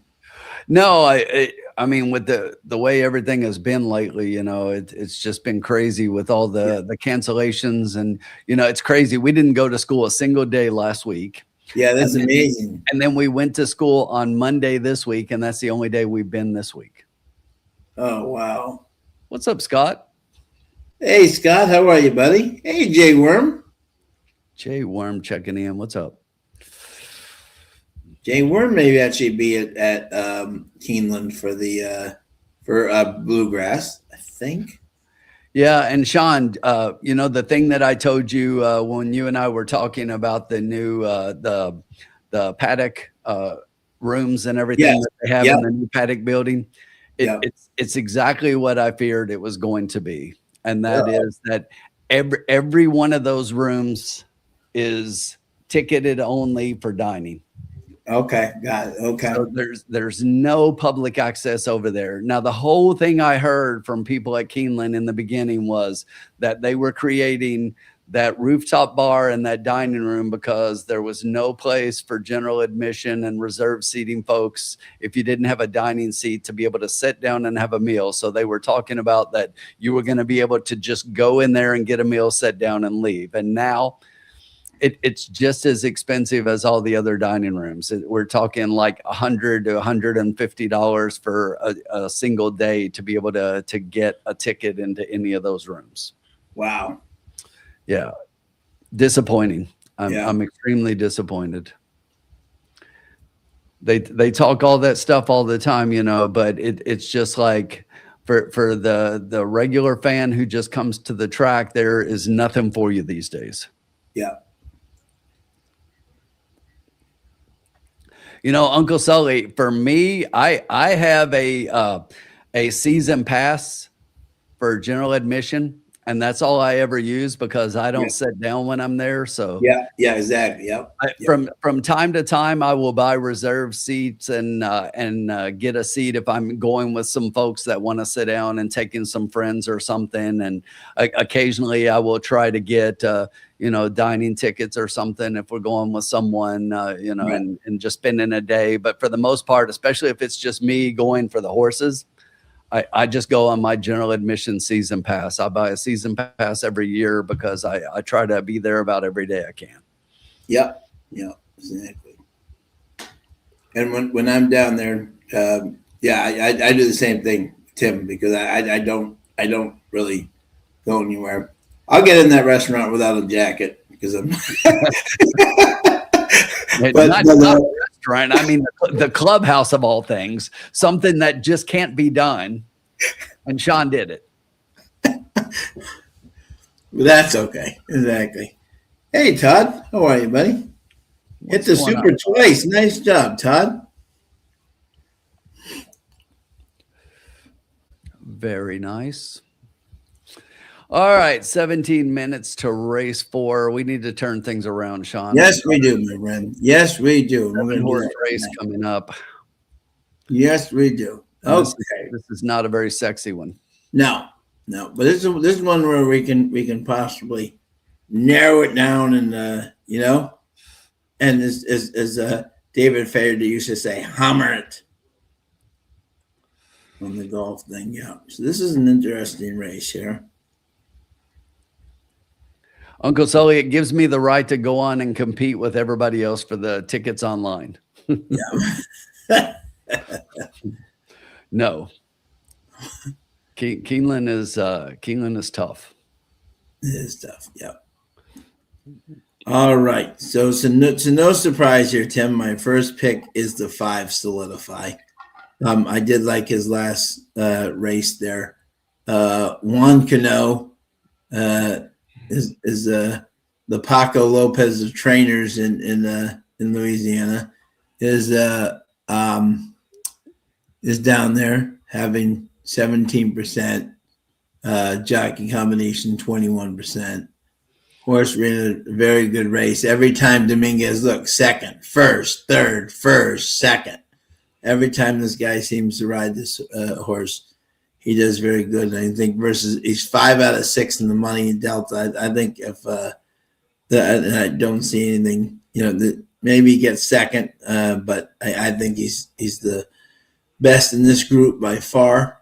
So I made him my first pick. The second pick, I did like the Time Has Come with Kay Arana.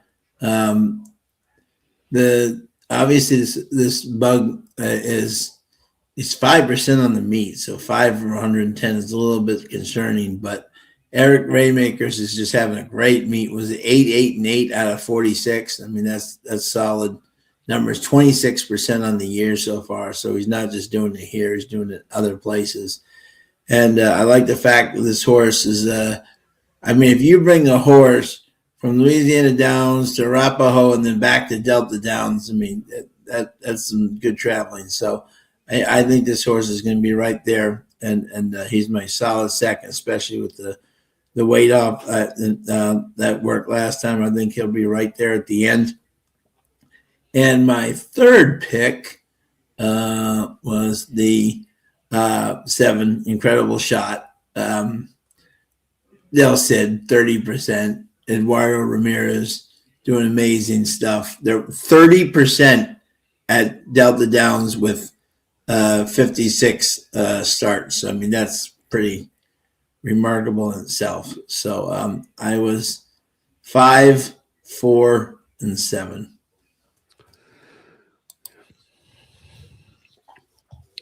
Not a lot to say.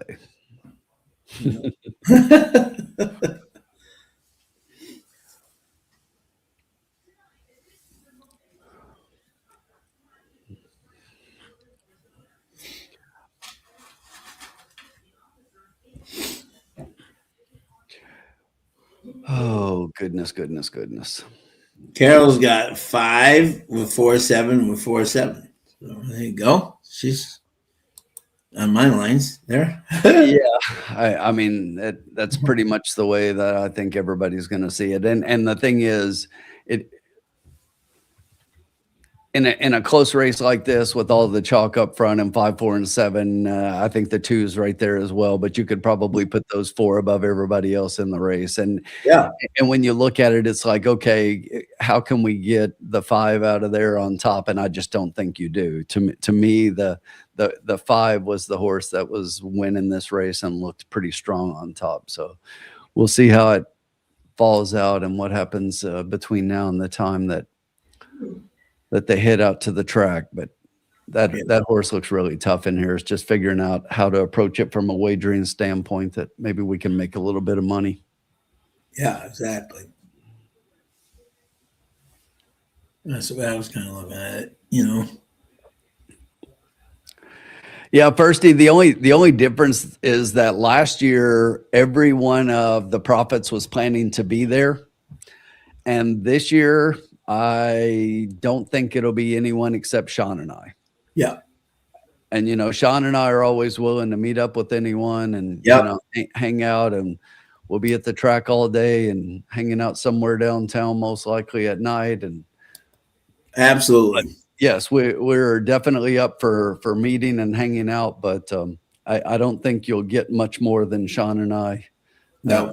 as this year as far as Yeah. Kingman goes. We will be there, exactly. So, But we'll definitely be there. yeah, that's for sure. And you know the truth is nobody else is listening. I don't think any of them are in the chat. If you got Sean and I, do you really need the rest of them? See, exactly. I'm kidding. Or am I? I honestly wish everybody was coming for sure, but Yeah. Sean and I will always make the most of it. We did last year, despite all the the bad weather and all the issues going on. Right. We still had a good time. Yeah.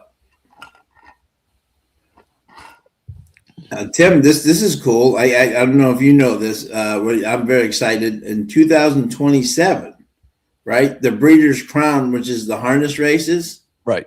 goes to the Red Mile.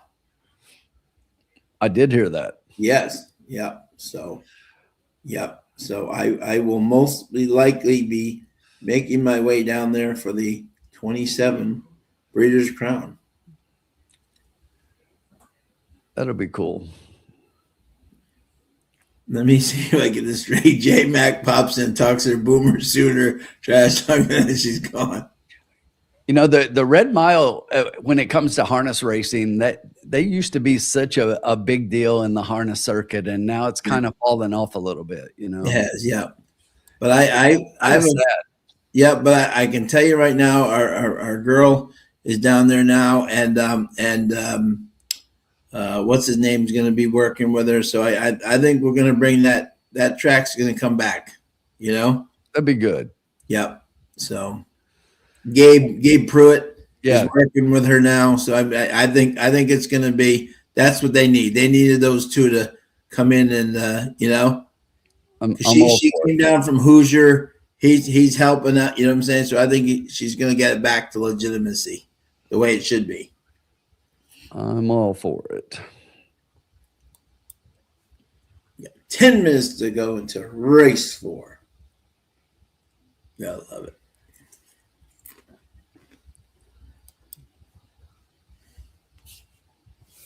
There we go. Just wait a I'll be right back, my friend, okay? Sure, no worries.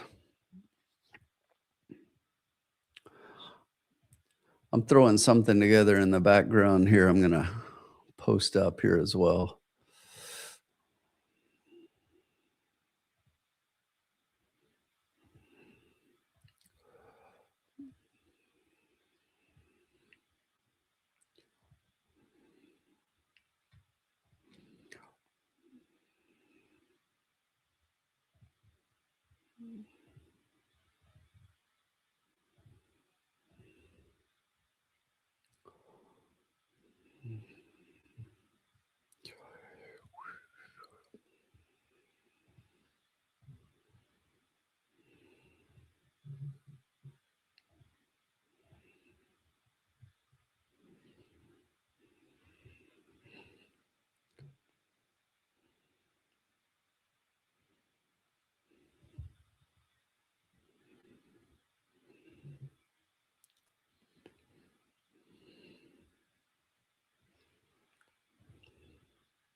I'm almost there. Not going silent. I wanted to put something together, and then I didn't know Sean was going to jump out when I started doing this, but because we were talking about this earlier tonight, this was something I was looking at doing tonight, so I thought I'd go ahead and share this. So there you have it up on the screen. This is my pick 5 play. This is only a $12 ticket for 50 cents. So I'm singling the 5 here, and I'm singling the 4 in the next to the last leg. I really like the 4 horse in that 7th race. I think that one might even be stronger than, and I don't know why I put the 8 twice in the 3rd leg there, but that's just 1/8. It is not the 88. The field is not that big. But I'm going to play 5 with 2-5 with 1-5-6-8 with the 4 with the 2-4-5. So that's my pick 5 $12 ticket. I just punched it into my ADW as well. So feel free to adjust as you see fit for the horses you like. Don't just blindly play my plays unless you want to give it a $12 shot. Yeah, I love the 8 a lot, Todd. That's just fat fingers. Love the 88. Yes. There we go. There you go. 8-8. Love it. Yeah, I love the 8 so much I put him in twice, Sean. Yeah, I put it twice. He played it twice. That's how much he loves it. Exactly. He said that horse is Yeah, a little $12 pick 5 play. I thought I'd. Yeah, I love that. Absolutely. Yeah, absolutely. Why not? I think the 5 is worthy of a single in this leg, and I really like the 4 in the next to the last leg. That was probably I like the 4 in that leg more than I like the 5 in this one, and I think the 5's a standout here. So yeah. But I really like the 4 as a single in that next to the last one. Yeah, no, and the 4, you can see I've got the 4 in the last leg. That one I think is going to take a lot of money, but I'm trying to beat the 4 in that one. So I included it, but I don't like that one as much as a single possibility as the one in the race prior to that. So I'm going to hope I can get the 2 or the 5 home there. And yeah. Hey, Michael, how are you, my friend? Thanks for joining us.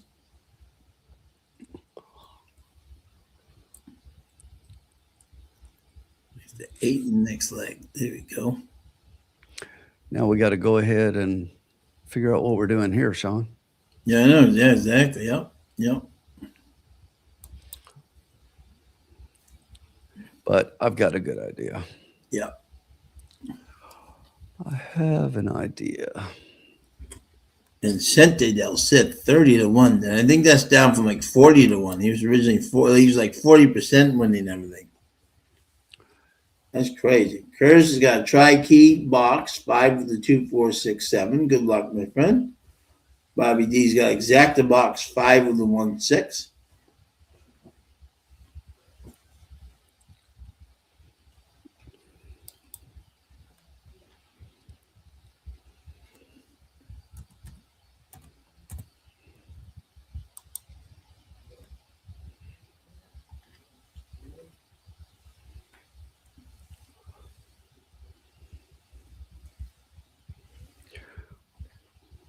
Finalizing one thing here, Sean, and I'll get it in. So, Huh? I'm finalizing one thing here, and then we'll get our. Yeah, sure. Yeah.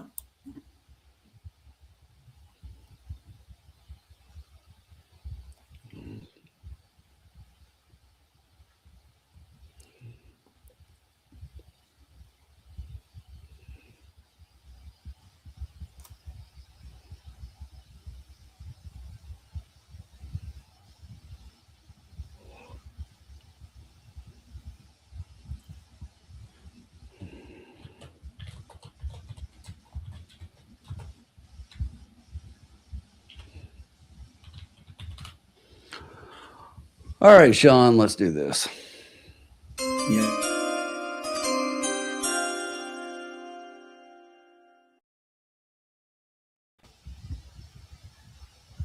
Let's see. What do we got?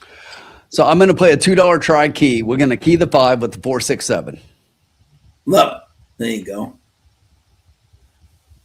I was going back and forth between the 2 and the 6 here as the horse I wanted to add in with the 4 and the 7 underneath, and I just kept coming back to the 6. So I liked the 2 a little bit initially, but the 6 is one that I just kept coming back to. And every time I do that on the form, it seems like when a horse kind of, you can't figure out why it keeps pulling you back and you just keep looking at it. It's like, those are the horses I never want to leave off my ticket because they beat you when you do. What's up, Dan? What's up, Dan? How are you, buddy? Thanks for joining us. Exacta 5 all. Oh, love it. There you go. 2 minutes to post. Don Stevens, the great announcer down at Delta Downs, is a Seahawks fan. The Cullen Barn at Mohawk? Huh? Frank's talking about the Cullen Barn at Mohawk being on a roll. Yeah, they they're funny. Yeah, they go. Zach. Yeah, the Cullen Barn. Yeah, they are on a roll. Frank, he has like these streaks where he goes like 2-3 weeks where he just is on a roll, and then we don't hear from him for like a month and a half, and then all of a sudden he gets on a roll again. He's a very good driver. He just goes in these streaks where he and his wife where they run and then they But I was thinking it's race 7, number 4. And that's the one I was talking about as well. That I like that one even more. Yeah. Yeah, Frank, he's really on a roll though. He's been doing very well. And the 7 is actually just clicked down as your favorite now, taking over favoritism over the. Yeah, I saw that, huh? That's okay. I still like the 5 better. Oh yeah, no, absolutely, yeah. For single. Vicente del Cid, though. Vicente del Cid, Travis Cullen. Hey, gatekeeper. The Wizard, the Kid. Jody and Travis Cullen. Kudos to my boy Bob McClure up there for getting the horse of the year with Bojangles. 12 for 12, Tim, as a 2-year-old. Wow, that's pretty good. Can't beat much better than that. James White's going exact in a tri-key 2 with the 157 win place on the 2. Good luck. Groundhog, what's up? And a superfecta 5 with the 467 with 467 with all. Yeah. And Rick is playing 157 tri box. Yep. Good luck to everybody. Jenny's going with an exacta box 2, 3, 4, 5 win in place on the 2 and the 3. Dan said the value on the 2 is good as well. Yeah. Dan, that's the one that'll probably bite me in the butt. The 2 is the one that I dropped off of my try ticket to put the 6 in. I had the 2 as my 4th horse here, and then the 6 was right there, and I kept going back and forth, and I changed my mind, and I'll probably regret it. Yeah. We'll see. And they're off. Let's just get this 5 home on top. Yep. As a single in the pick 5.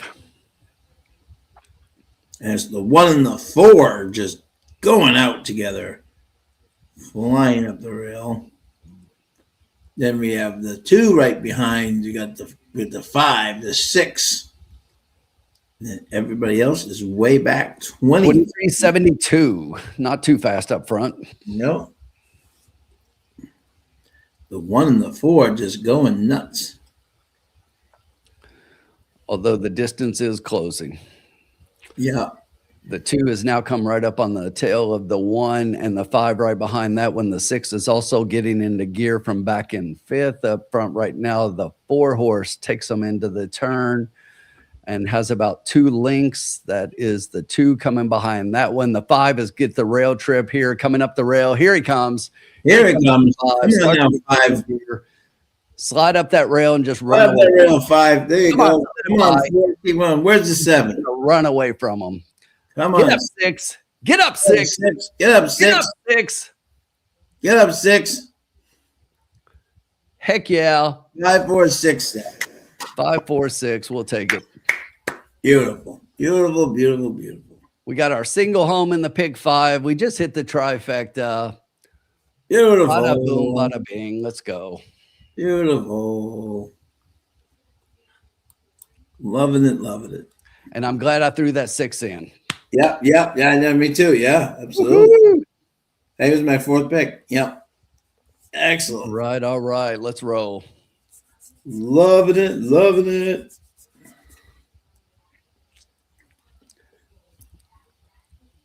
Hey, Sean. Yeah.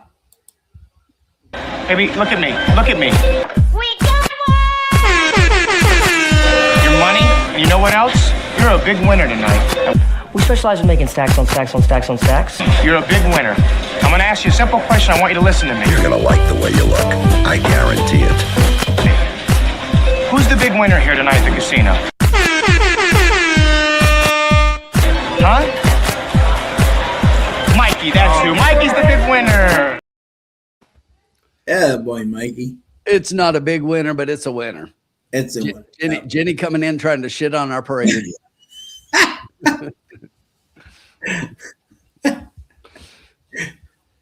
Man. I'm getting ready to put Jenny in a 5-minute timeout.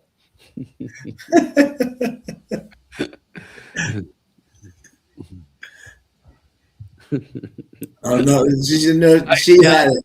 I know. I'm Yeah. It's just like She's making fun of herself. I know that I'm good at that, making fun of myself. Oh yeah. But the 7 was the second favorite, and we did get that one out of the trifecta. Yeah. So, Oh yeah. No, I think this is going to pay better than you think. we might turn a $50 profit, and I'll be okay with that. Yeah, absolutely. We'll take that and run Especially with with the 4 and the 6, the 6 to 7. With the 7 out, I bet there's a lot of people who did 5-7 all. Exactly. So I think this would be a very nice try. And we're through in the pick 5. Yes, exactly. There's Carol's pick 5. He did single the 5 as well. 2, 4, 5, 8 in the next. So he's deep in the next 2. Singled the 4 as well with 2, 4, 5. Good luck, Carol. That's awesome. Let's get it home. Solidify. Gets the job done. No, Uncle Sully. As much as I like messing with Jenny, and it's all in good fun, and she knows that, it's like Trusty's different. I definitely give Trusty the treatment. Yeah, right. Yeah, exactly. 50-cent try, $13.95. Not bad.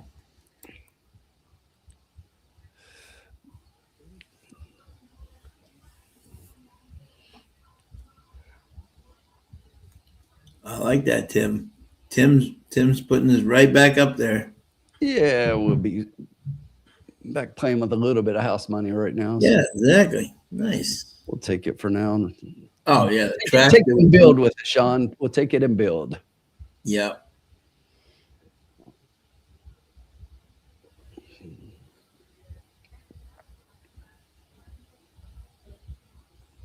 Good man. There we go.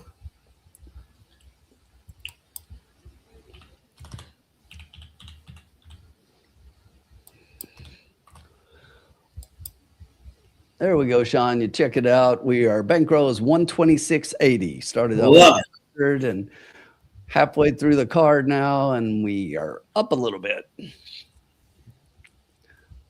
Get us started in the right direction. Yeah.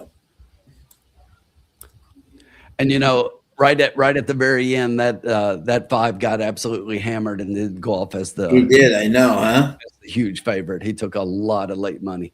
Absolute hammered. You know what causes that, don't you, Sean?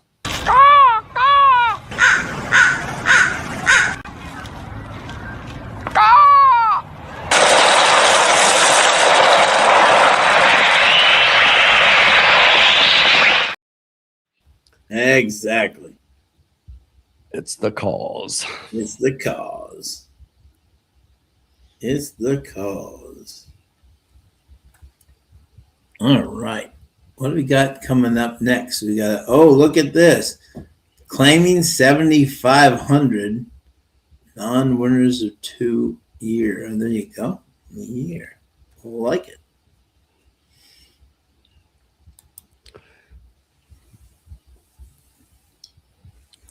like it. I like it. And we got a field. Yeah, let me see here. And Sean, this is one of those races we don't have to really worry about anybody moving on to stud. Yeah, exactly. Yep. We are all gelded. Yeah, exactly. Yep. Wow, a David Cohen signing. Yes. There we go. Okay. Like it. Exactly. We also have Jansen in here. Yeah, we got Jansen. Yeah, there you go. No Ken DeSormo. He is on the horse that will probably be your favorite here. And Yeah. he's the guy right behind and chasing Del Cid in the jockey standings. That's right, Joseph. Only winners in the freaking lounge. That's right, baby.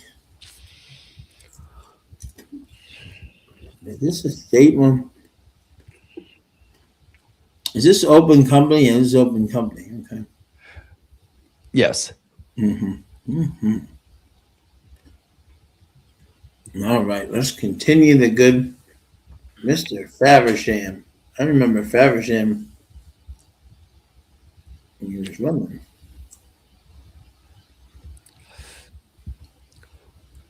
Interesting. I find this race interesting. Todd, there's not a pair in the entire race.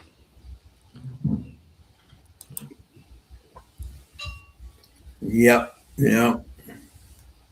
This is no balls. The no balls stakes.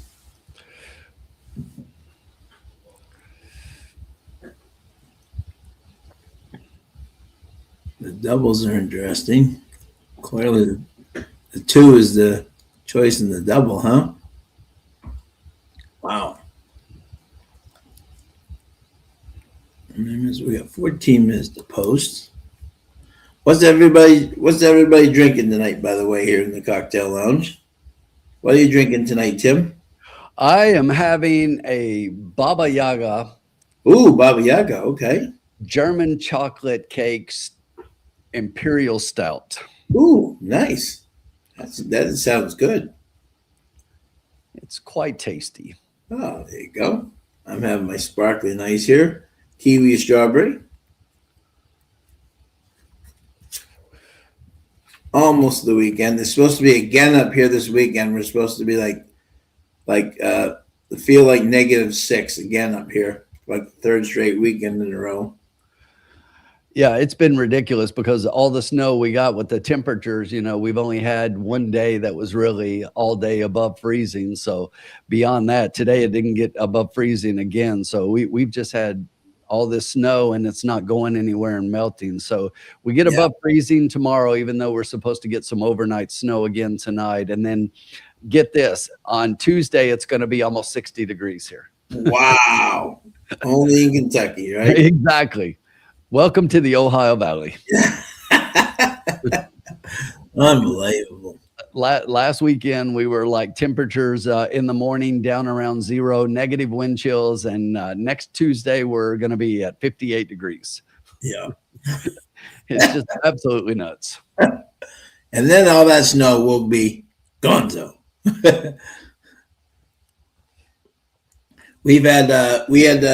So Boston hadn't had a snowstorm above 5 inches in 5 years. And we got 24 inches. And it's been cold, so it hasn't melted at all.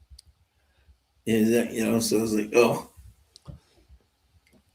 All right, Mike, you just need to quit that bragging out there, all that those Arizona temperatures. We're over here frozen in on the East Coast. Yeah, exactly. How about Arizona, huh? 22-0 or whatever they are, 23-0. They're just, talk about a team out there that's just going crazy. Yeah, Todd, pretty soon I'm going to go over here and I'm going to tell the guys at Churchill that maybe not Churchill, but maybe I'll go to Keeneland. I'm there you go. Ready to start race calling. No, I'm not. I fake it pretty well. That's about it. Do we have anybody in the chat that's in the Philadelphia area? Because I'm looking to put out a hit on Punxsutawney Phil. Yes. If anybody's in around that area in Philadelphia, hit me up because we're taking that gopher out. Yeah, seriously. He's all done. Exactly. It's like, what the hell you mean seeing your shadow? Yeah, seriously. It's like groundhog.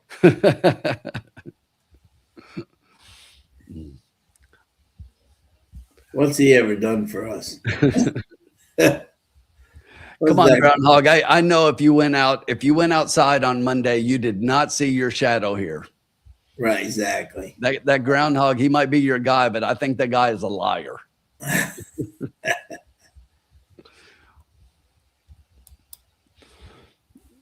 All right, Don Stevens picks here, Sean.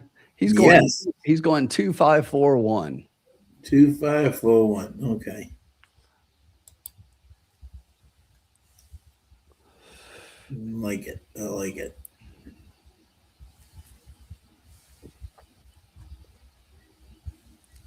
By the way, if anyone was wondering, Junior will be back on Saturday. Oh, good. Yeah, he was Where supposed at Gulfstream.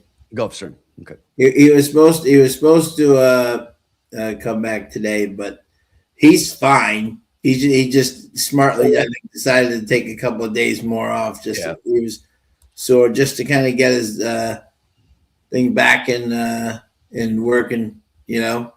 Yeah.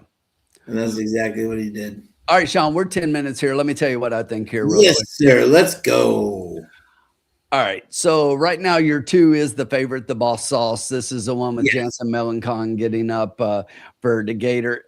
I mean, he's crushing it right now. He's 9 for 28, 32%. When the 2 of them get together, they're 30%. Yeah.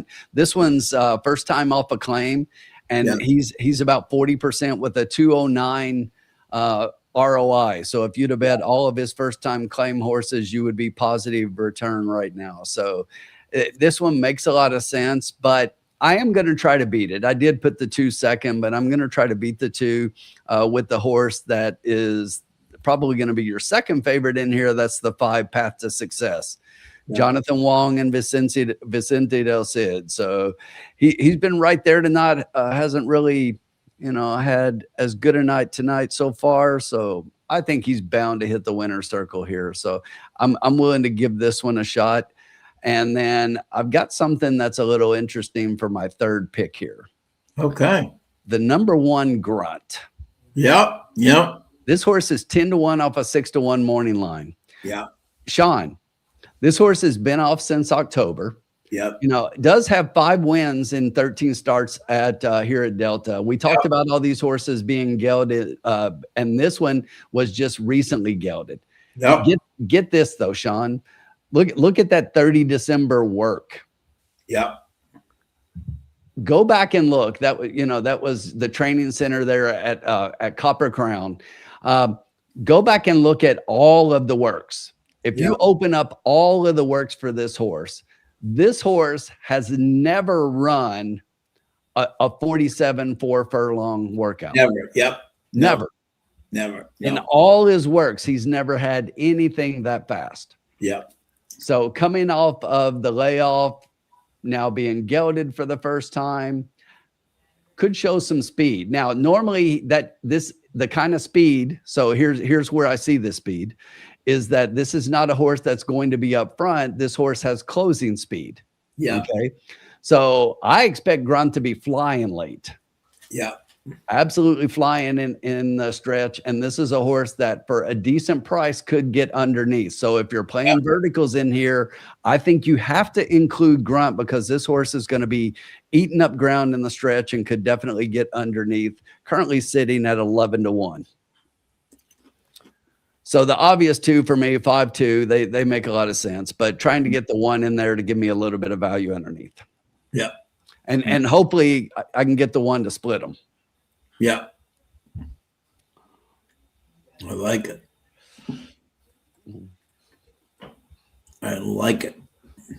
Jenny, I'm with you. We want Phil to find a dirty syringe and gnaw on it. Love it. All right. And Sean, we haven't done this tonight, so you know what time it is. Yes, sir. Riders up! It was riders up time in the last race, but it is riders up time in the paddock, and the horses are headed out to the track for the 5th race. 6 minutes to post, Sean. Yep. Groundhog.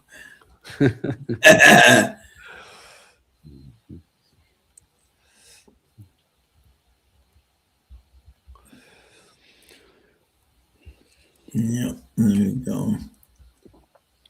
No, but he's doing better. He'll be back this weekend. All right. 6 minutes to post.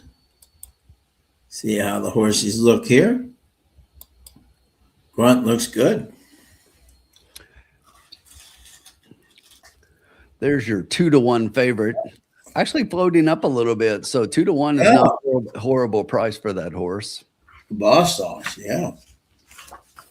The 3 is currently 9-2. Getting Joel Dominguez.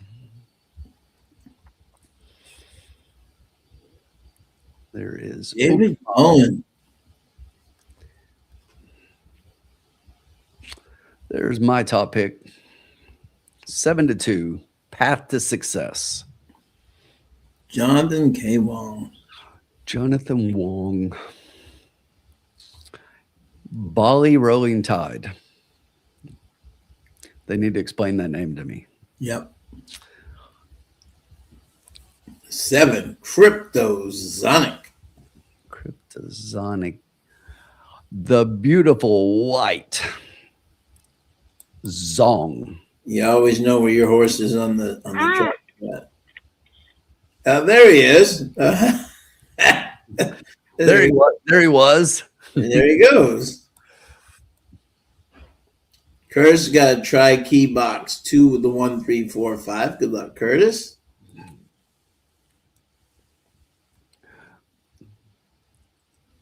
All right, let me see here. I'm going to look at this one more time and try to formulate as best as I possibly can here.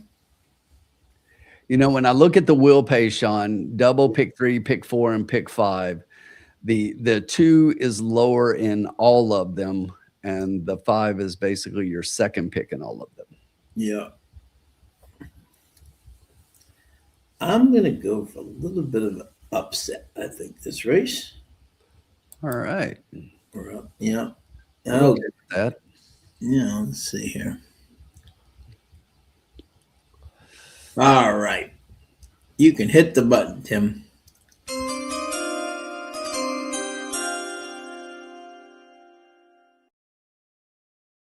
Exacta key box for $12.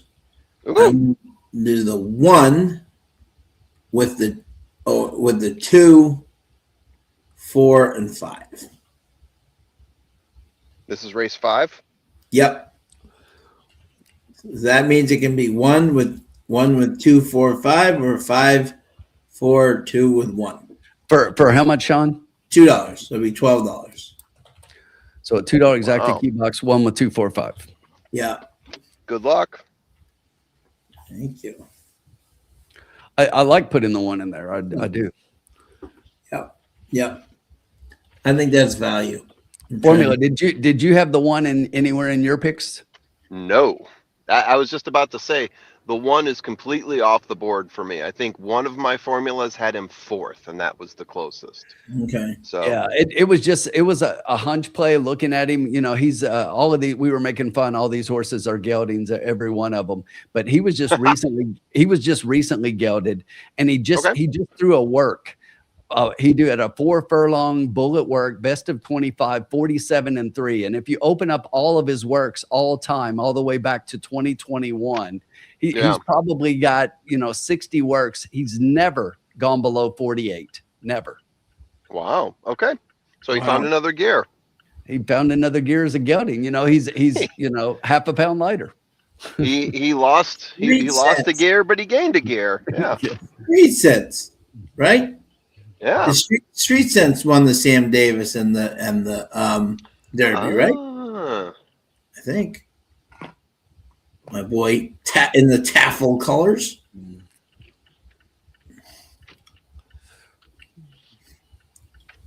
Okay. Let's go, buddy. Carl Navziger, my boy. Am I right, Jenny? Or am I wrong?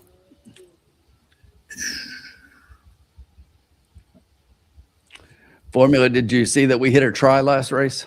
Yes. I did not see that. Congratulations, guys. So what are we sitting at now?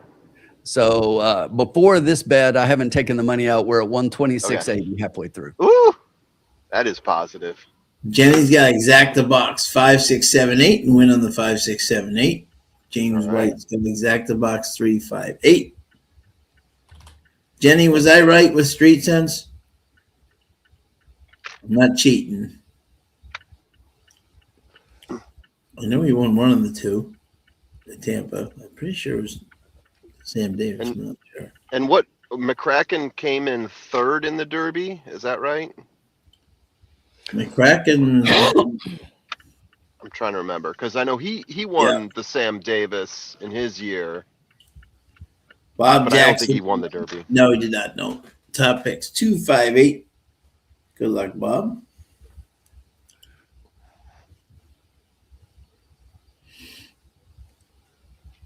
Nope. Okay. Okay. I'm gonna figure this one out. Yeah. So he won the believe in Sam Sean. Davis and the Derby, right? Okay. I'm going back to my things. No cheating. Always Dreaming? I'm trying to remember where Always Dreaming was, where he came out of. Let's see. I'm trying to think here. 8th in the Derby. Okay, thank you. Groundhog said 8th in the Derby. That was probably McCracken. For some reason I thought he came in higher.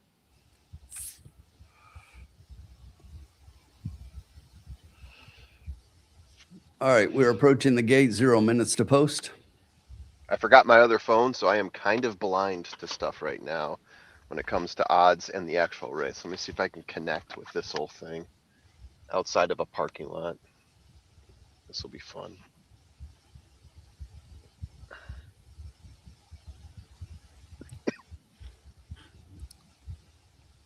Winning colors. She didn't. She didn't. Exactly. She's a West Coast horse, Todd. Wrong District. wrong coast.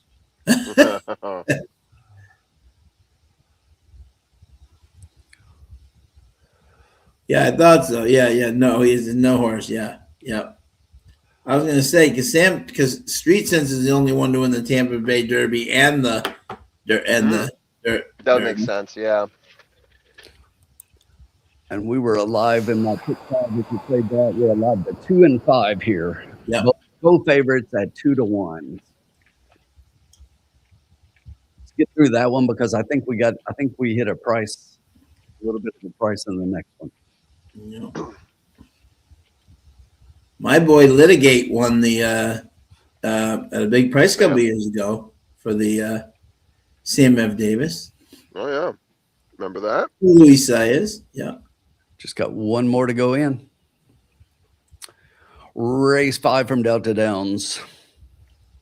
5's a little restless.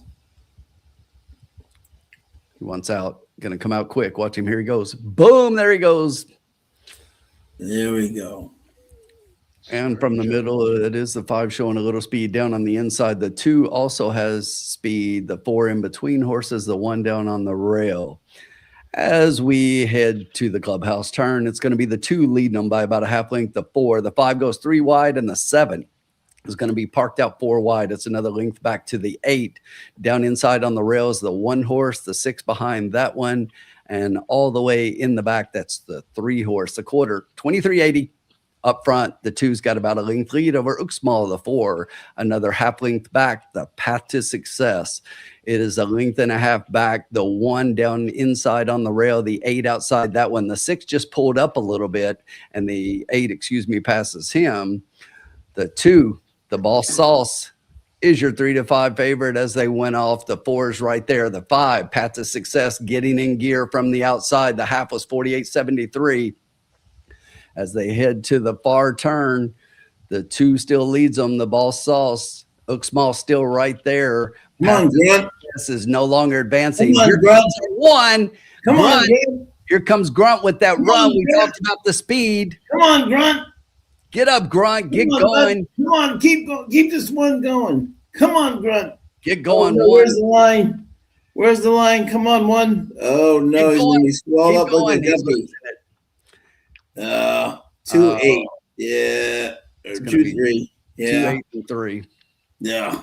Well, we got a thrill there at 15-1. He came with a run. I mean, I He did. knew that speed he was going to come late. I just thought he moved a little soon, I think. I think he moved, very soon. Yeah. But if you played the pick 5, we are through. Yeah. You are. Nice. Yep. We're through 2 legs. Let's go. Yeah, that was my Boss second Sauce. horse there. The 2. Yeah. Yeah, that was a horse I said I thought would win. I was trying to beat that one with the 5. The 5 didn't really show much. I like the 5-2. Yeah. The- I had the it- skid- Go I ahead. had 5-2, 3, 8. Wow. Yeah, it was 5-2-1. I really liked that one. I thought that one might show something. That it was just, that speed figure jumped out at me, and I'm like, Yeah, me too. I like that one. And then I started looking, and I'm like, this horse has closed in the past, and now gets gelded and has a really sharp work. He's going to be closing late. He just closed a little too soon. Yeah. Nuts. No nuts. There was no nuts. Everyone was gelding in that one formula. That's what I heard. Yeah, Yeah. rumor on the street. Guys, while we wait, I'll be right back. Yeah, no balls. That was No the no balls stakes. Yep. Yeah. What can you Named do? after the What? great no balls. All right, guys, we are turning the page. For me, you had to like that Tigers move, by the way, huh? The big. I do. I do. Yeah. We re-signed Scooble, Yeah. and then we turn around and sign another pitcher on a 3-year deal. Yeah. No, he's the most richest lefty and Latin player of all time. Yeah, I'll take it. Yeah. Hey, guy earned it. The guy earned it. Imagine getting 32 million and the team's offering you 19 and Scooble won. Yeah. Wow. Yeah. Yeah, we should be setting ourselves up pretty nicely there. Yeah. No, absolutely. You got a nice pitching staff there. Yeah. Very impressive. Indeed, indeed. And by the way, if anyone's looking for the formula has put out some great videos this weekend for these Thank you. preview races. Definitely check them out. Go to Trust the Profits on YouTube and or Twitter and check them all out.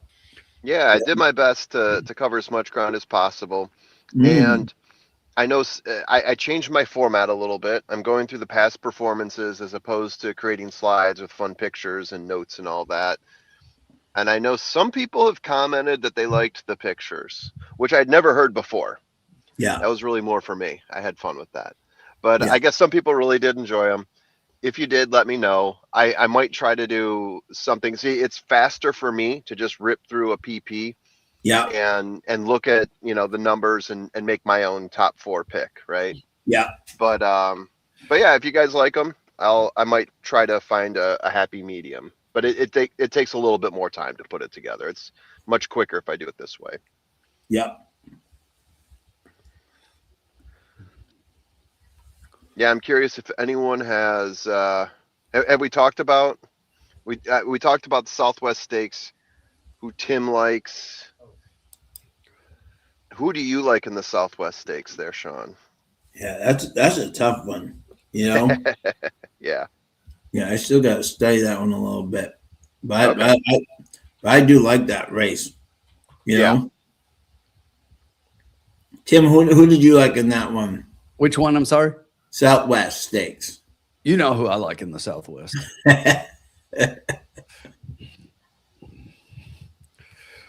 I'm sticking to it. Yeah. I really think Liberty National has a big shot. I mean, I go back and watch that last race, and I know a lot of people looked at that race and thought it was a little bit of a regression, but I'm just ready to throw it out and move on. I think this horse is moving forward. The works are definitely good, and I think he's sitting on a big race. And you know, Kenny McPeak and BJ at Yes. Oakon. They do well there. I mean, we know what Misty Ann did a couple of years ago, and it's just like I like that horse a lot, and I think we get every bit of the 10-1 morning line that he's sitting on. Yeah, I think so too, because if you look across the board, even with the litmus scratch, I think there's a whole bunch of horses that are gonna take money. Like all the horses they have morning line favorite ahead, I think those are horses that are still gonna be there at post time with lower odds. I think butane is probably going to take more consideration now with litmus test gone. And I like litmus test a lot more than I like butane. They might prove me wrong. Baffert's played the old switcheroo game with me before where you think it's this horse, but it's actually that horse. Right. But then there's also, I think that's the race with Decode, right? Yeah, that's the horse that I think is going to be the interesting one, the X factor in that race. Yep. You know? I'm not sure he wants to stretch out. Yeah. That's why I took him off my top 4 with litmus test gone. Yeah. I probably add him back in, but I'm not over the moon on adding him in there. I mean, one thing I will say is he blew the doors off of that race, right? I mean, he was ahead at the stretch and then he added more on down the stretch.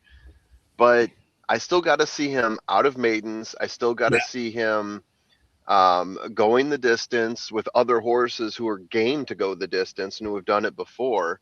And I still got to see him on a pace where there could be another horse there, like a Baffert horse, that's going to challenge him and possibly wear him down so he doesn't have that stretch run. Yeah. At 8.5 furlongs. So I still think that I'm with you. I looked at Decode, I got really excited, and then I thought back to like Patch Adams last year and some other horses that I really liked that I trended into that. You know, into an 8.5 furlong race, but then I pumped the brakes a little bit. Yeah, I love those. Strategic risk is going to take money as well. I mean, I think all 3 of those horses that are lower odds, Decode, Butane, and Strategic Risk, all take money, and that's why I think that we still get every bit of those odds on Liberty National. And I'm gonna take a big shot on this horse to win the race. And you know, if he wins here, you know, it's kind of one of those races to where you see to where a horse wins at big odds and then you never get those odds again, right? Right. And we haven't even talked about Rancho Santa Fe, who's a Brad Cox horse in that race. Yeah, he's absolutely going to take money. Flavian Pratt, I think, is the jockey. Yep. And I think that's a horse too that, like, if I'm looking at another 4th horse now that litmus test scratched, I'll look at Decode, but I'm also going to look at Rancho Santa Fe and say, okay, what did I overlook here? I think he did have like one down race, but sometimes those down races, when you're a young pony, you bounce back out of that, especially with a solid trainer and a solid jockey. And one more who could take money because it's Oakon and you know, just as a result of the trainer and the jockey combo, and that's Sojourn Diplomat. You get Steve Asmussen and Jose Ortiz at Oakon Park, and they're going to take money. Can't deny that. That race is stacked, and you're going to find value somewhere. It's the best race of the weekend by far. Not even close. There's a reason it's $1 million. You know, can we just say this? And I know that, you know, I've never been big on Naira racing, but sometimes their races, there are good horses in them. But who the hell is in that race? Who's in the Withers? I forgot. And I mean, I could run down the horses, but it's just like, you know what I mean? It's just like it's a who's who of somebody of who are a bunch of horses who are not going to make the starting gate at the Derby. You know? Right. It's like when they ran Uncle Heavy there a couple of years ago. Like, okay, great. That was fun. Yeah.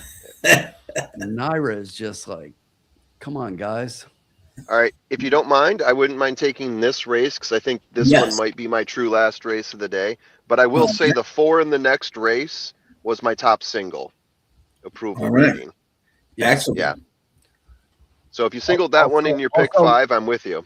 yes, also my single in the pick 5. So we need that one. As Hey, well. love to hear it. I hope we're right on that, Tim. All right. Yes. So what do you guys like in race 5? Go ahead, Tim. Okay, so this is where I said I think we can get a little bit of a shot. I'm 4 deep in this one for the pick 5, Okay. and the horse with the highest odds of all is actually the horse that I have on top of those. Okay. 12-1 morning line, currently sitting at 24-1. Woo. Number 6, Summertime Peppers. Yep. I like it. And look, this horse has put up some really good numbers. Okay. And yes, if you look at some of the races, it looks like we're stepping up in class a little bit. But I would rather see a horse stepping up in class because we're winning than a horse coming down that's just showed us nothing. And stepping up Yeah. a lot of times can be the better move. And this horse has just not done much wrong lately. Was claimed out of the last race, and that one looks kind of bad. But it was an off track, and we'll just chalk it up to that. But 2 back, the numbers in that race make this horse extremely competitive here with everybody else going the exact same distance as that race. Okay. And in that race was odds on favorite, and I just think coming back, and I'm okay with, because we changed barns, we also changed jockey, and now we're getting Joel Dominguez, and that's not necessarily a step backwards. So I'm okay with that. I think he's got a big shot in here at a big price. And when you look at everybody else in here, yes, the 5 makes total sense. I get it. This is the horse that's going to be your favorite. It is a big favorite right now. Yeah. What are we sitting at? Currently sitting at 4-5. But at those odds in this field, coming off the layoff, the horse has been off since November, is changing barns. Okay. And as a result of all of those, yes, it has 2 wins in the last 3 races, 2 seconds in addition to that. But another one that's changing up a few things here. And I just think that the first time with the trainer, this guy's over. Robbins is over right now. So the jockey hasn't been riding extremely well here so far. I think if there's ever a spot to take a shot against the 5, it's here. And that's why I'm trying to beat that one. And I thought that the 6 had a big chance. The 1 is another one down on the inside rail. This one ran a really good race in allowance class last time out after stepping up from that claimer 2 back. So now we go 3rd off a layoff. Both of those races looked pretty good closing up. The kid rides back. This one from the rail is going to have to get out and make a little bit of a trip because the rail has been kind of dead down inside, it seems like. Okay. And horses have had to get out from there a little bit so far tonight. But we'll see if he can make a trip. I'm waiting for him to do something. And then lastly, I'll go to the outside Red Idol.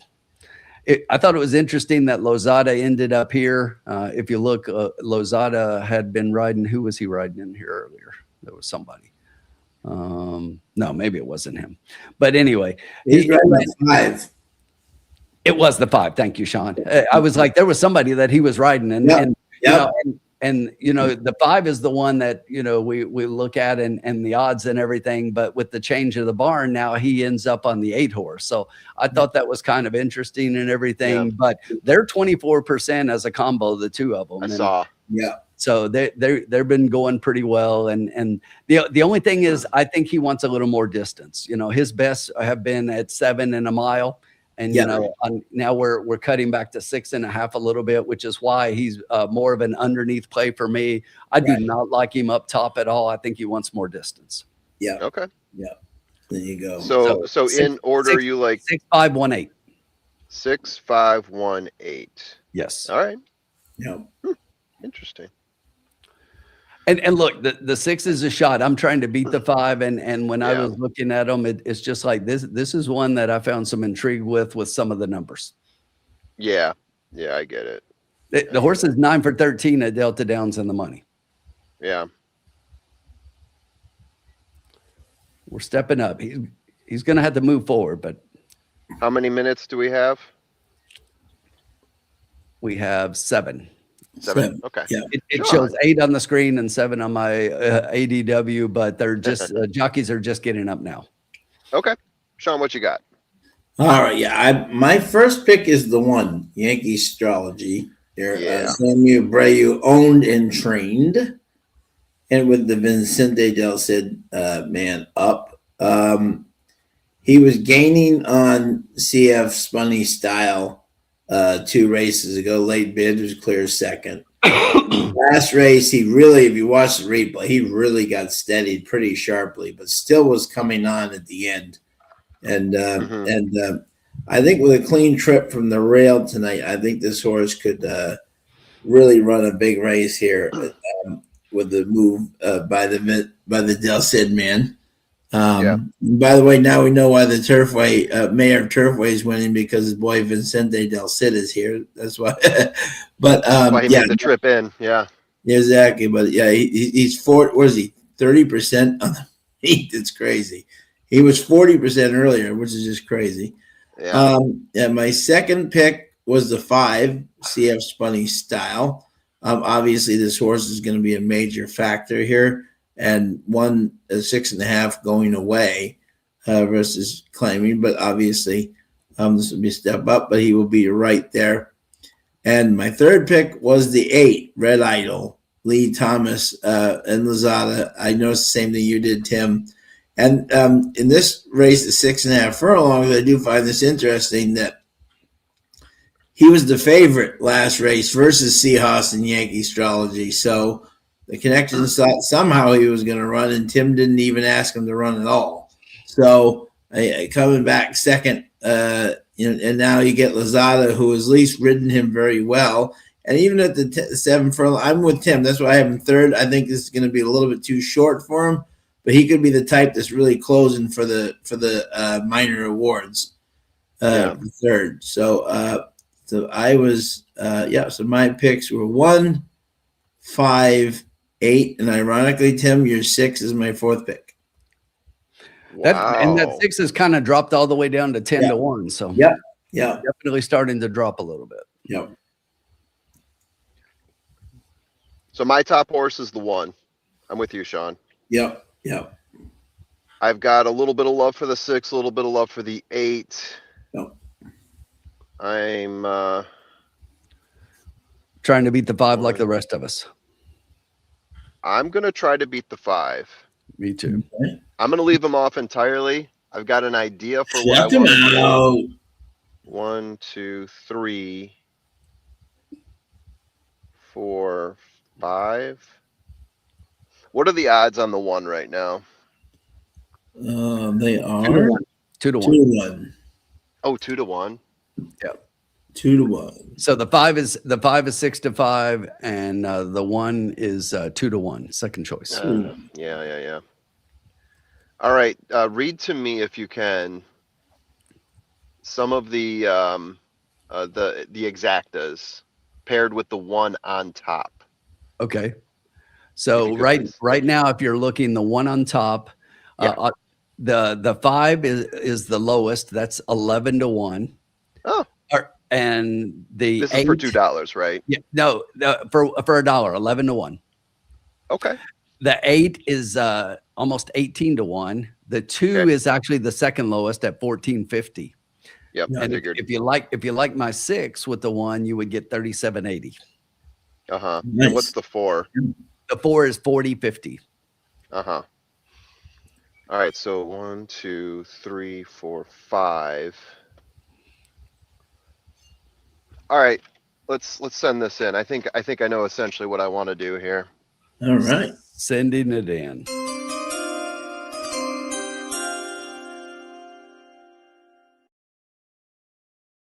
All right. So let's do an exacta key. 1 on top with 2, 4, 6. Did I miss one? I might add in the 5 there. Let's see. What was it? 1? What were the other horses you guys liked? You like the 2? The 8. I got the 8. The 6 was it for me, but I mean the 5 is the one that I think you said you're Yeah. trying to beat. That's the big favorite. So Yeah. I've got one with 2, 4, 6, 8. Let me take a look at this again. Maybe when I was doing my math, I was counting the 1. Trying to figure out if there was another horse in there that I liked for value. How many minutes do we have? Carol's got a superfecta 1-2 with 1, 2, 5, 6, 8 with 1, 2, 5, 6, 8 with 1, 2, 5, 6, 8. 2 minutes. I was counting the 5 in there, so we got 2 minutes. Okay, so this is going. I'm going to leave some money for you guys here. So this will be a $2 bet in total, $8 if I've done my math right, and feel free to check my math on this. So the 1 has to finish in first, followed by either the 2, 4, 6, or 8. Yep. We good? We good. Yep. All right. So we're going to try to beat the 5. Yep. For first and second. And I really like this one. Fingers crossed. Fingers crossed. The reason I'm trying to beat the 5 so hard is for the reasons Tim mentioned, moving the barn, different jockey, the way the trainer has been off the first claim, the trainer and the jockey, I think in the last 365 days have gone together twice, 0%, something like that. So I'm seeing some red flags on the 5 and thinking this is a great chance to play against him. What do you guys think? Yeah. All right. I'll take that as a yes. Yeah. No, I think that's about, Here's the crazy thing. So the Yes, 5 is right now 2-1, and the 1 is now your 6-5 favorite. Oh, Yeah. son of a. As long as those pools stay intact. But that's what I was about to say. But if you look right now at the exacta probables, the 5-1 is still lower than the 1-5. Yep. All right.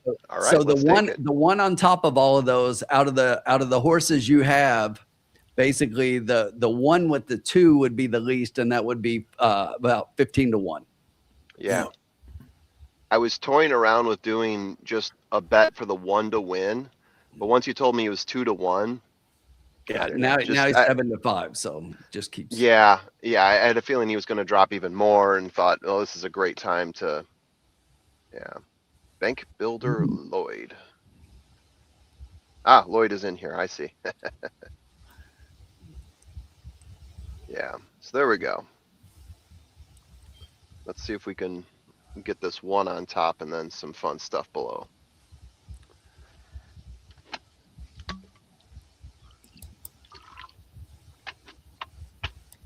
Let's see. Paco 0. Lopez. He busted me up today at Paco. reckless driving, I tell you. Yeah. Forgot what race. I think it was race 6. He was Yeah. on the 1 horse, and I had the 1 horse in that race, and then the 5 horse in the next race as my 2 best plays of the day, and both of them got first place. But in order for Paco to do that, he was on the rail, and he had to play bumper cars with the horse next to him, who then careened into the 5 horses next to him. And then Paco got up for like a narrow victory. However, he was taken down and I think completely disqualified because the 1 didn't even hit the board after that fiasco. As soon as it happened, I thought, stupid Paco. He's riding in the only state that will allow him to ride. Yep. The guy's an outlaw. One of these days, he's going to get knocked off by somebody. He's going to punch him in the face like he did. I don't want that to happen, but he's, yeah. He rides that line almost too much. with reckless abandon. There we go, and rough. And the 6 going right out for the lead with the 5, 4, 8, and 1 all trailing, and the 2 as well. So we're going around the turn. It's the 6 that's taking the lead. A whole squad right behind him between the 5, the 2, the 8, and the 4, the 1 and the 7 trailing right behind. 23-3 up top. Slow it up. 6 still trying to harness that speed with the 5 right behind him, the 8 right on the outside, the 2 sitting perfectly in 4th, the 7 and the 1 starting to make their moves up, and the 4 is beginning to lose ground.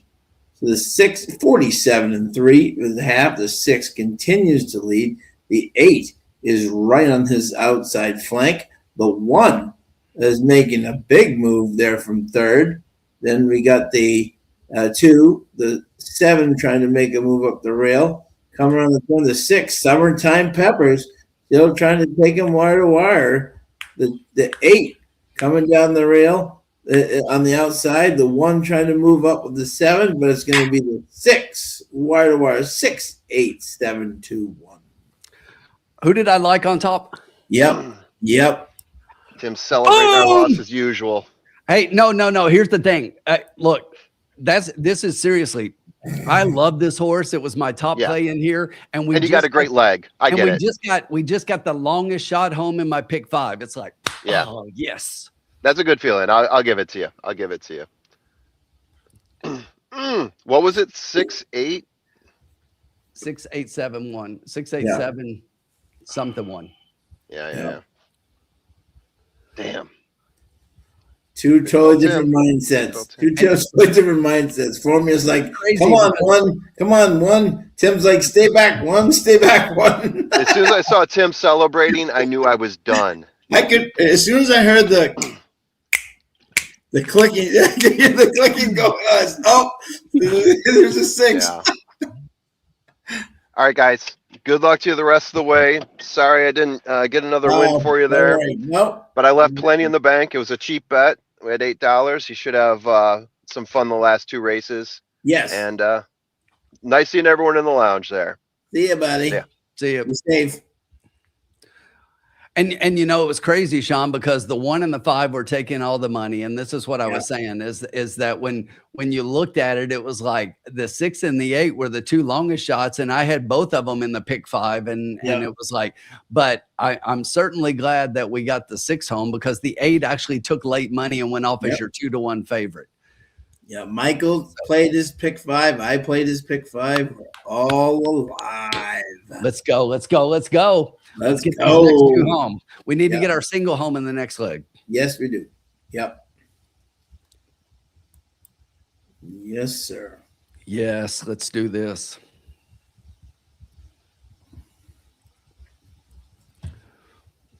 You guys thought I was crazy when I said I'm taking a shot on an 11-to-1 shot. Right, and he even played it exactly. No, I like that horse. Way to go, Todd. Todd coming in. Great job, bud. Fantastic. Yeah, and we needed that one because the other 2 were kind of chalky a little bit. And, but that's what I said. If you remember, I said, I think we've got a price in this leg. So I really like that horse. That's what I said. There you go. Man. Yeah, Bobby, I needed that 1 to get up for third because I didn't play an exacta, but I played a try, but I don't have the 7 for third. I had the 1 for third, I had the 5 for third, but I do not have the 7. Look at that right there, folks. Right there. And I like the 8 so much I put it in twice. Yeah, you did twice exactly. Let's get our single home next. Let's get this 4 home. We'll be 3 deep in the last leg. That's right. Yep. Let's do it, guys. Let's do it.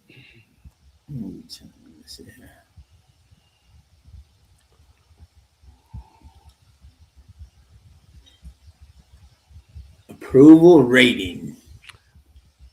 Yeah. Jonathan Wong and Vincente Del Cid. He's been shut out tonight. So he's more than due. Yeah, and that's what I was about to say. He's definitely due. He's not had the best night. So let's hope that doesn't continue and he turns it around here because I need this one. Yeah. All right, Tim. Hit the button. I'm not even waiting.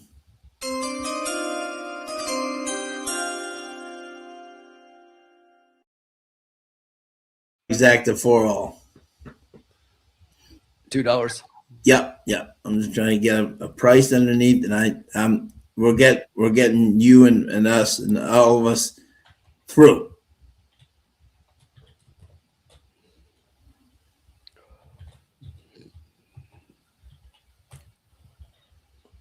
I'm not even hit and go. All right, he's got a pick 3 there.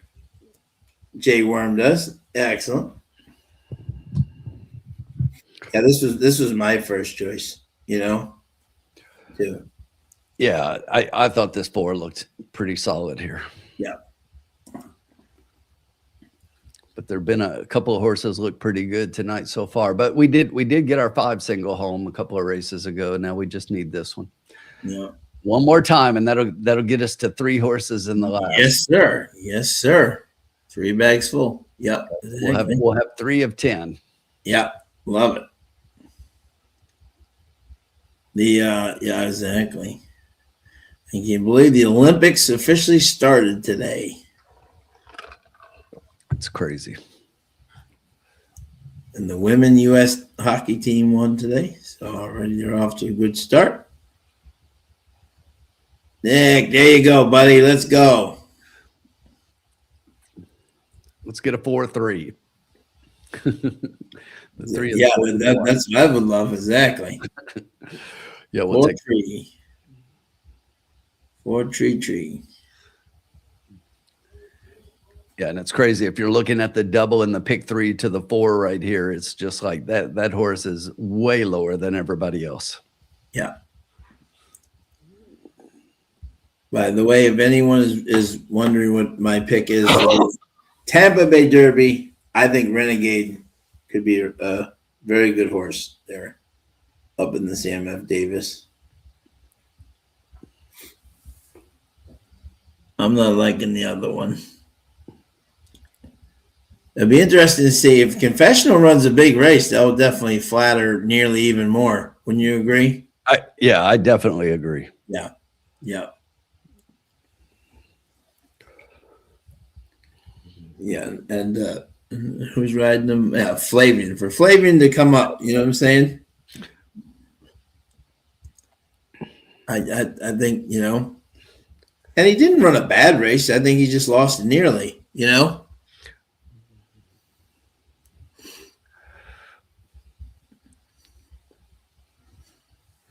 So I mean, you look at it on paper, and I think it's Confessional and Renegade and everybody else, but yeah. No, I agree.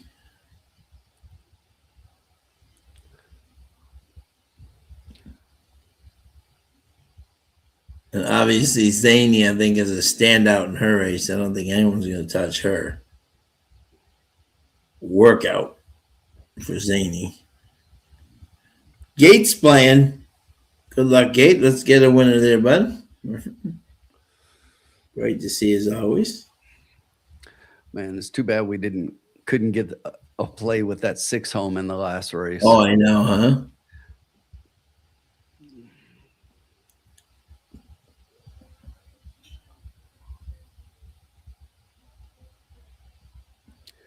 Yeah, Nick, the thing is, with the thing about White Barrio is he definitely missed out in training in that he didn't have any races training up to it. And you're just never going to be able to simulate in training what a race adds to your form profile. So it was form that got him in the end. He made a great move. Irad had him in a perfect position.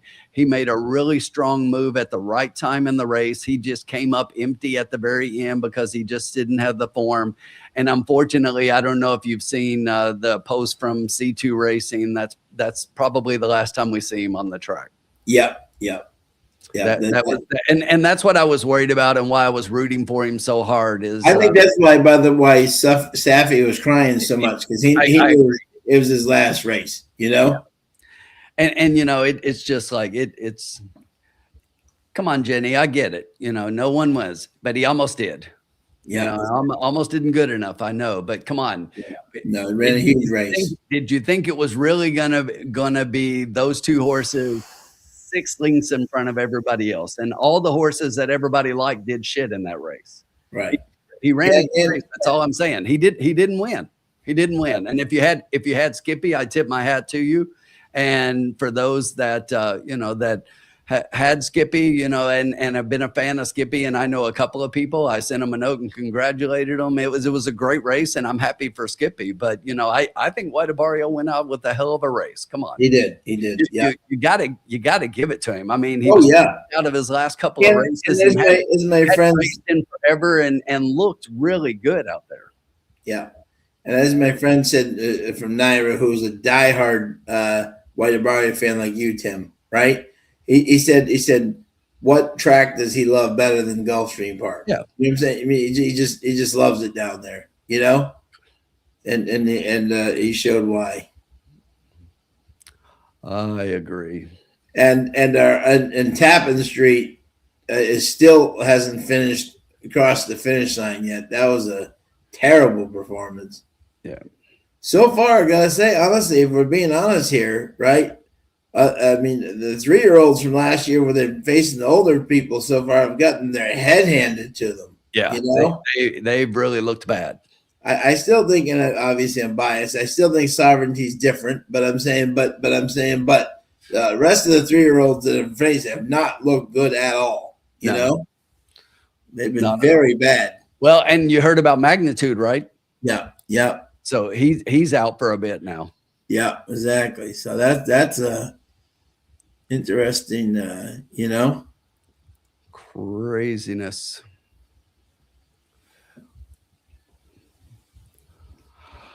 All right, we still got a little time, 11 minutes to this race. I agree, Lloyd. Climactic, it's going to be, we've already kind of got our pick, and we'll just wait for it to happen. What's everybody think? What's everybody's thoughts of the weekend and your best bet of the weekend? Yeah. Out of all the preps and everything, what's your best bet of the weekend? Ted's out, Nick. Ted's got feet problem. Yes, he's completely off the Derby trail. Yeah, he's not going to run in the Derby. He won't even return to training until May. So he won't return until Derby time, maybe late April, they said. Right. Yeah. Ted's out. But he is definitely out, which, I mean, right now it made nearly the 10-1 favorite. Yeah. On the books. Yeah. I got him at 20-1. And for those that you probably heard, the folks that nearly will not run in the Fountain of Youth, he will run in the Florida Derby. Yes. No need to run him 3 races in a row. No, it would be crazy. Doing just fine. And came out. He's already back, Tim. Today, he was already back on the track. So is that galloping around. So clearly that race took nothing out of him. Bobby D's got 4-5 with 6-2-7. Good luck, Bobby. All right, Sean. You know it's my least favorite place, but what do you think of the Robert B. Lewis? Oh, all 7 horses in California. Yeah. Three of which are Baffords. Yeah, right, exactly. They combined 3 races together to form one race. Yeah, that's an interesting race out there. Let me see. Let me bring up my stuff here so I can see what we're talking about. The Robert Lewis. So the number 1, Desert Gate. The number 2 is Plutarch. Cherokee Nation. Intrepido. Briggs. What is that? Briggs Army Power. Yeah. Robusta. And Secured Freedom. I refuse to bet any horse trained by John Sheriffs ever in a 3-year-old race again. He's not in this race, but I'm saying, just. I mean, obviously, I think Desert Gate is going to be your favorite, and Trepido is probably going to be a close second. Yeah. But I'm a little bit interested. I know a lot of people are against this horse, but I'm a little bit interested. Sean, I think, knows what I'm going to say based on our top 10s we did. Yeah. But Plutarch. Yeah. Plutarch has been a horse, and everybody's like, well, he's his best races are on turf, and he's 4-1 in this field. Yep. Right now, he is the third choice in here after Desert Gate and Intrepido. And Sure. I think this horse, I've seen a couple of his workouts. I think he's interesting. And for Aunt Giroux now going out to California to ride is picking up the mount. So yeah, exactly. And it's kind of interesting because he is definitely a turf type rider, and this horse kind of fits him. So we'll see. But I think Plutarch's interesting. I think even Cherokee Nation's got a chance there, Yeah. at SF Manicat and those guys, Yeah. That wasn't a terrible second. I know he hadn't won yet, but I'm saying, I'll tell you one that I think you got to consider. You're going to like this, Sean. Yeah. Secured Freedom. Yeah. Tim Yaktine, and he's getting KK. Yeah. So, no, absolutely. Yeah. I think this is an interesting field. I really do. It is. I'm always making fun of California racing, and it's intriguing. Here we are again, seven horses and 3 are Baffords, and how many times have we seen this story? But as far as the races that they do have out there, if all of these horses make it to the gate, and that's still a question because we see this, every year, but two of them are going to scratch on race day. But I think this is actually an interesting field.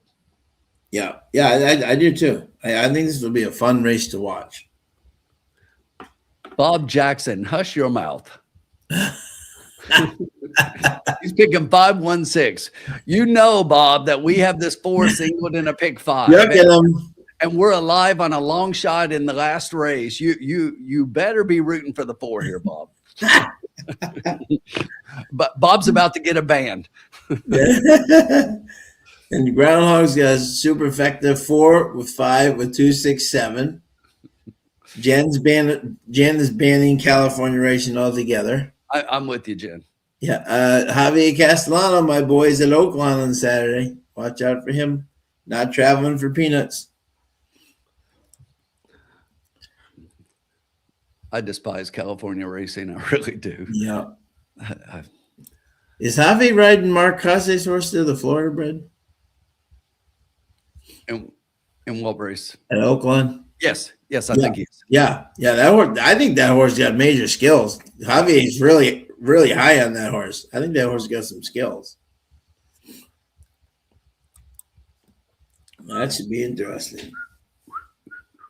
Be interesting to see. All right, we're on the track, Sean. 5 minutes left. On the track. The 4 is now your 7-5 favorite. Yes, Jonathan Wong, Del Cid. Approval rating. I need to get this approval rating all the way home. Yes, sir. Yes, sir.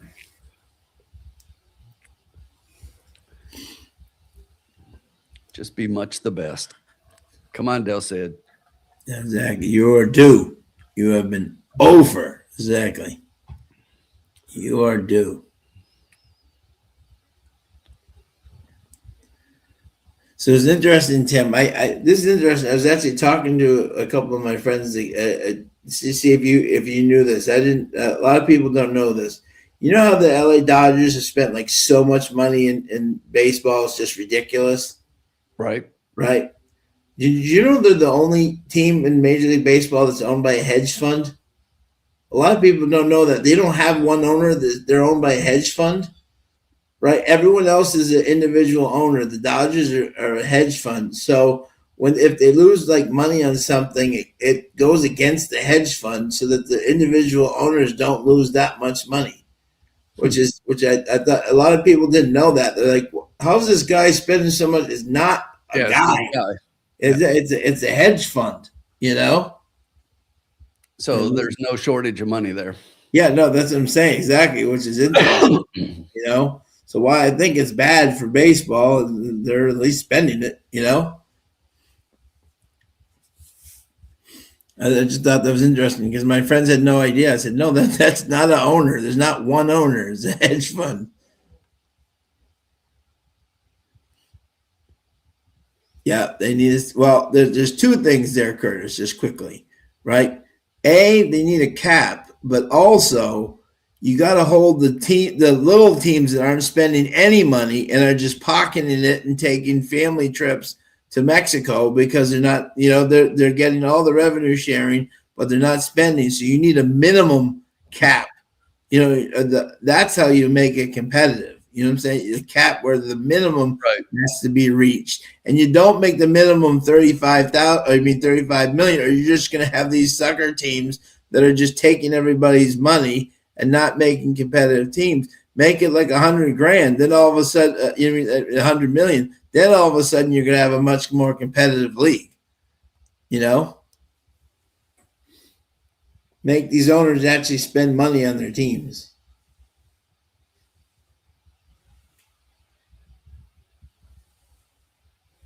Sean dropping knowledge. Yeah, love it.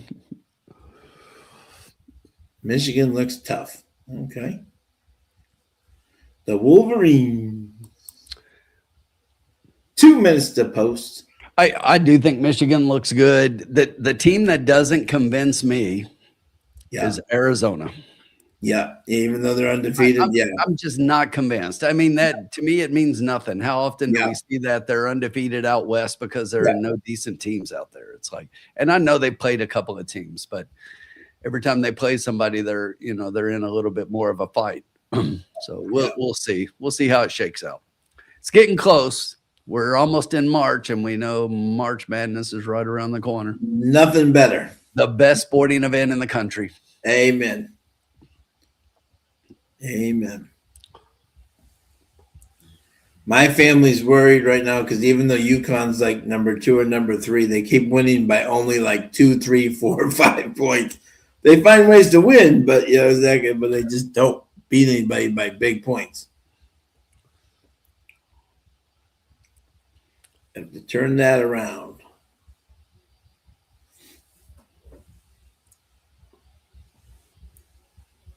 Congratulations to Josh McDaniels. Yeah, and Groundhog, talking about the Derby being such a great event. This is going to be the first time in a while we're going to have 7 straight days of racing. Yeah, isn't that amazing? Normally it's 6, but this year we're going to race the Sunday prior as well. Wow. So it's going to be 7 straight days of racing. Love it. Love it.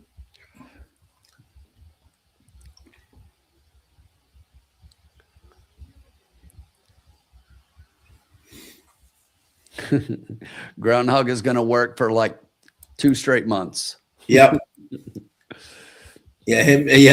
Groundhog and Brian Short are going to be like, by the time like it's Saturday, those two are going to both have like red eyes, and they're going to be like, oh.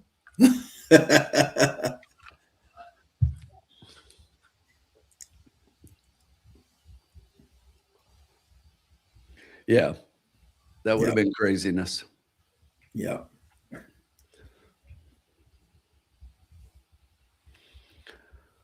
Wow. I am ready for Breeders' Cup at Keeneland. I'm excited about that. Yes. Yeah. All right, here we go. We need this 4. Yes. Even money. Here we go. Come on, Vincente. Make it rain. And 5 go away. The kid. Vicente Del Cid. Vincente Del Cid.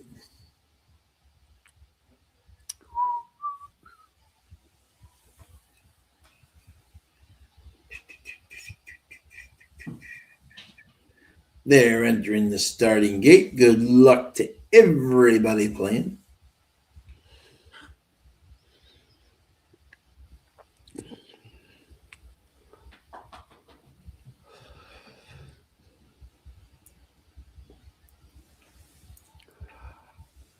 We got 1 horse out. Lay 7. He's going into the gate. Let's go, kid. 5 acting up. Oh, and the 5 came right over, and the 3 came over. and they, Four. they Wow. both crushed the 4 in between. So the 4 is going to be back right now. It's a 7 up front. The 1 down on the rail is a length back in second. The 2 is just behind him. Going 3 wide to the outside right now is the 6 horse. It's another 3 lengths back. And the 4 is down on the rail. Up front the quarter, 22.67. The 7 leads them. The 2 is making a move on that one. 3 wide to the outside is the 6 horse. The 4 is trying to make up ground down on the inside. He's going to have to be much the best, and DeCid has work to do as they head to the top of the stretch. Up front, it's still the 7. Here comes the kid. He's got horse. He's in between. He's looking for room. Here he comes. He's still got a lot of work to do, and he's not going to get there. No. Son of a bitch. They took him right out of the race. They crushed him at the start. I mean, you can't tell me that kind of stuff. Welcome to Delta. They took him right out of the race. That kind of stuff was incidental. Yep, that was not incidental. No, they took him out of the race. And he can't claim on anybody because the 7 and the 3 and they're all behind. You know, look at the 3 and 5 and last. The two horses that squashed him. You know, so he can't even claim. That pisses He me. could claim on the 5. He could claim on the 5. 5 finished in front of him. But yeah, that's dirty pull. Hate that stuff. That sucks. There goes my pick 5. Nice job, Jenny. Good for you, though, Jenny. Great. $22 winner and $122 exact. Nice job, Jenny.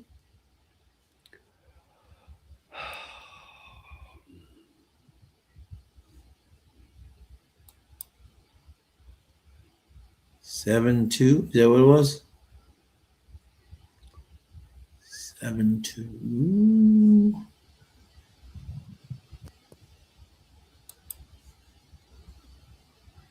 Yeah, they crunched him right out of the gate. That was they both came in right out of the. Yeah, Texas A&M Jenny's got a good chance there. Yeah, Frank, they always play good music down there.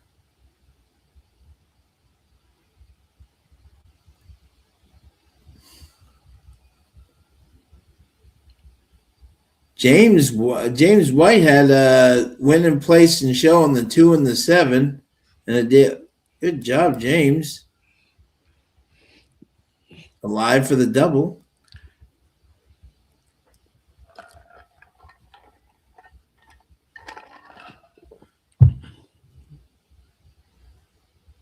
Five, 4, 6.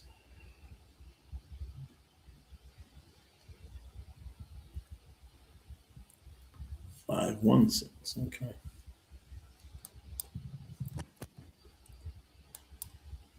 The 7 with Joel Dominguez.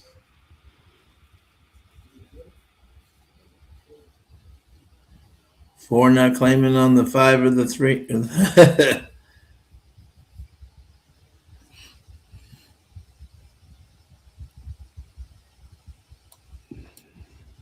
Yeah, on the phone, Dale said claim. Exactly. Not going to help anything. No. Great pick, Jenny.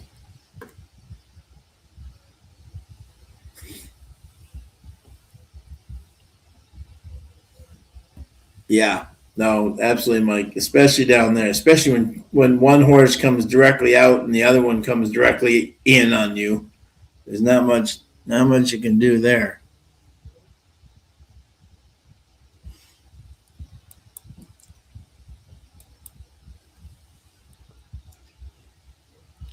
I'll be right back in 1 sec, my friend. All right, Jenny, what post are you removing? Lloyd said he saw it disappear. What are you removing? Fess up. Fess up, Jenny. What was it?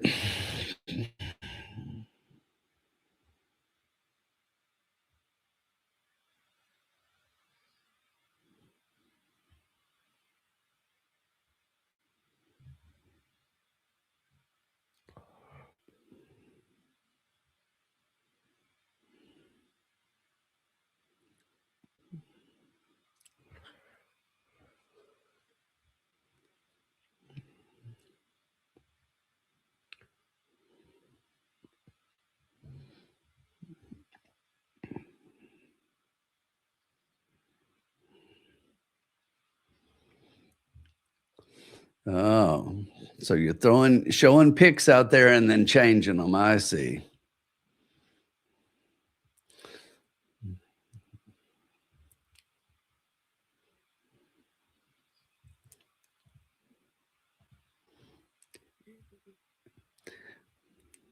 Making picks and changing them up. You know what that's like, don't you, Jenny?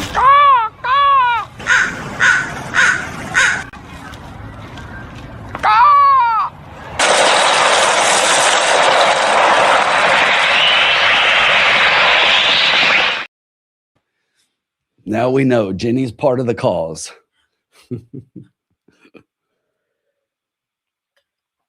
Oh. I always suspected it was you, Jenny. Throwing all that money down. Jenny, was it you that put the $150,000 down on the horse today at Gulfstream? Was that you? Did everybody see that? Do you guys know what I'm talking about?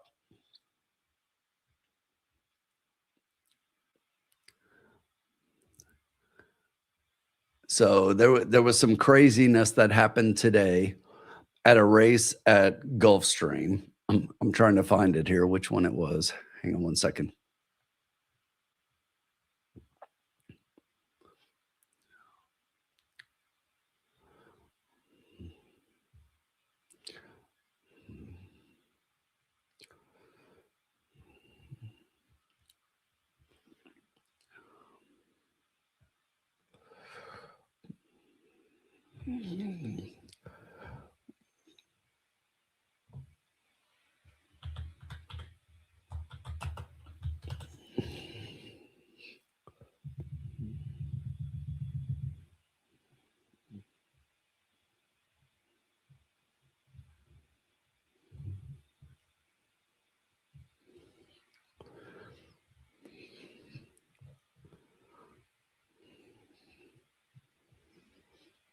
So it was Aqueduct, excuse me.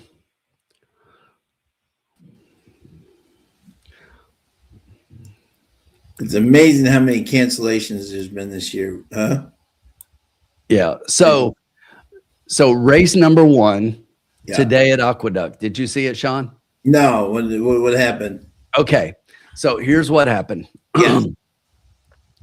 Race number 1, you have a horse in the number 4 undergrad who was a big favorite in that race, right? Jose Lozano for Linda Rice.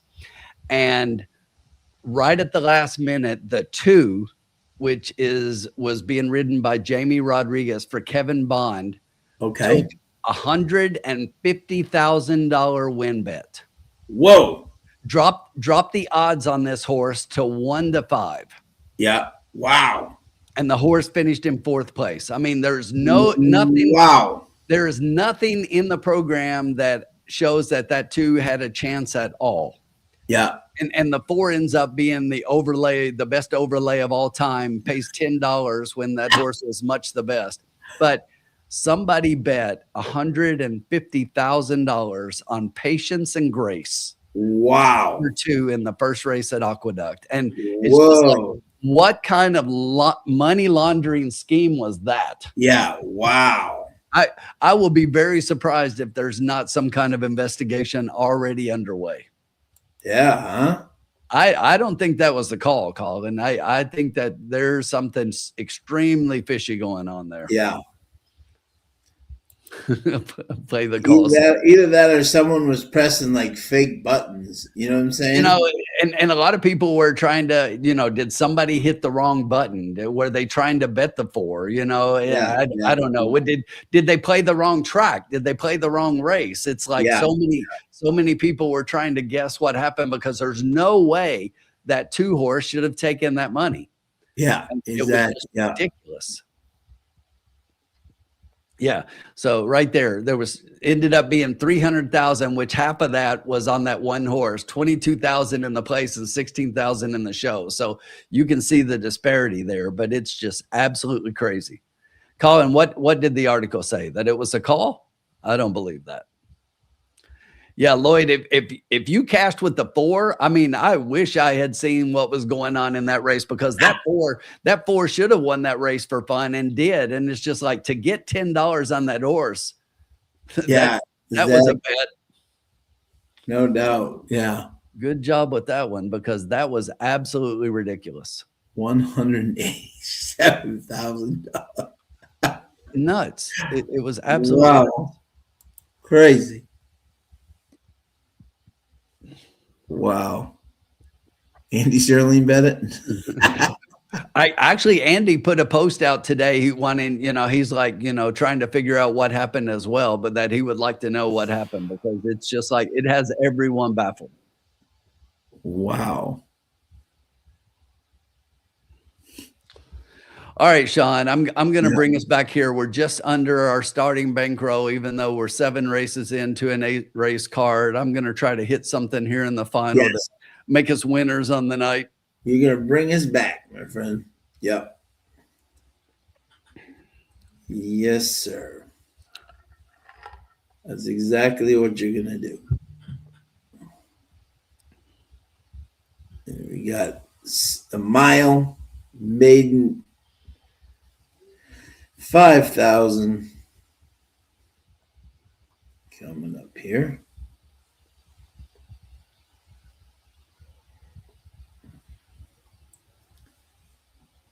I find this race interesting.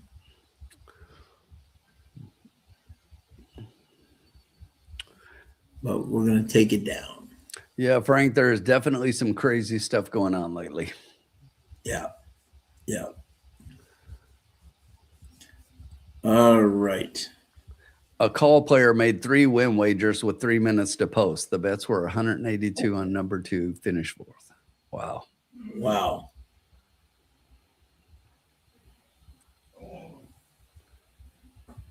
That's crazy, huh? Yeah. Absolutely nuts. How are you that wrong? Yeah, is that yeah, seriously. One has to wonder about that one. Crazy. All right, sir. And we are you want my top 3 here? I don't need it. I'm betting without you. No, I'm kidding. Good, Sean. there you go. Good, there you go. Perfect. I'm kidding. I do want your You're opinion. guaranteed to win that way. What do you got here? Yeah, all righty then. Here in this 8th and final race okay. My top pick here was, let me see here, was the 4 SD's takeover.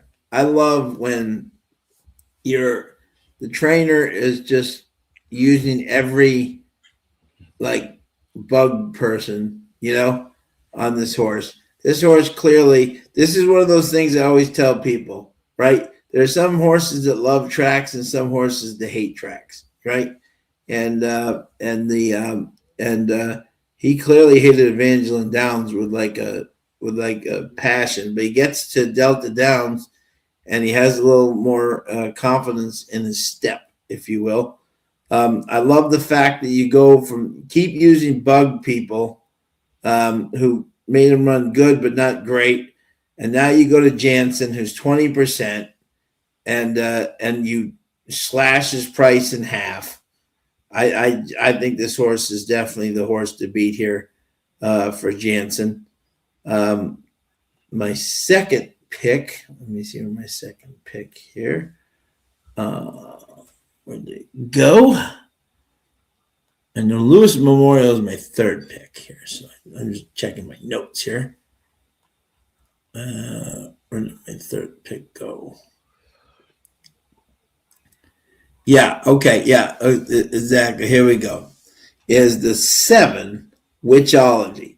The bug boy here gets back up. I watched that last race, right? He was out in the 9 post, right, starting, and he just was wide. He kept them wide. And notice this, Tim. I love this. This is where a note. This is sometimes where I can you can get a price sometimes in a horse like Witchology.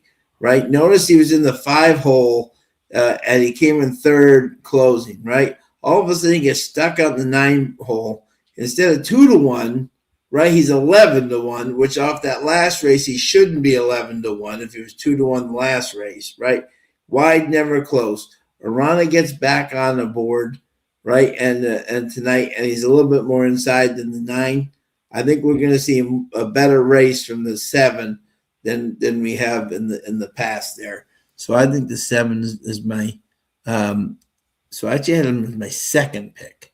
So so that was my 4, 7, and then 2. Do you need a fourth one? If you had one, what would it be? Yeah, 4, 7, 2, 5. Okay. I think that 7 is sneaky.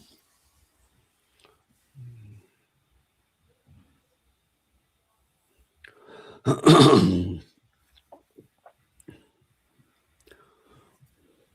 definitely agree with you on the 4. That 4 is my top pick. Yeah.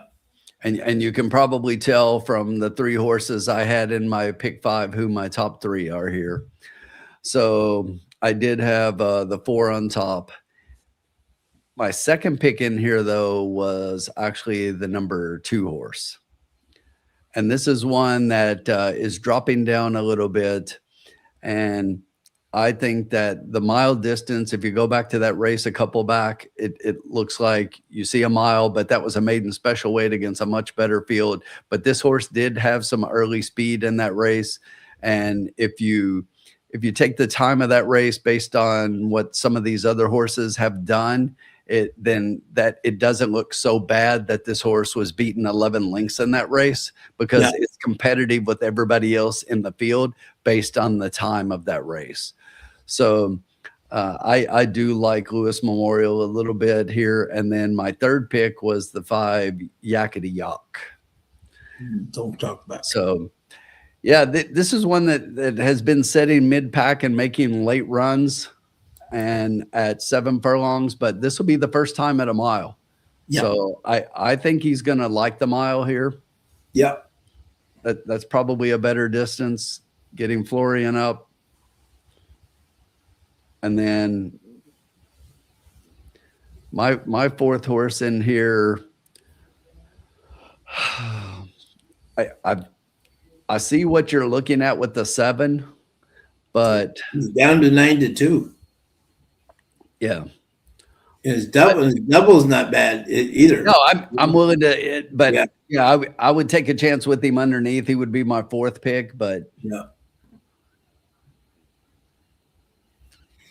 I just like the fact that last time, right? How did he go from 2-1 to 8 to 11-1? Right. Right. He's on the outside, and the jockey didn't give him a lick, and that now he's back with him, I just thought that was interesting.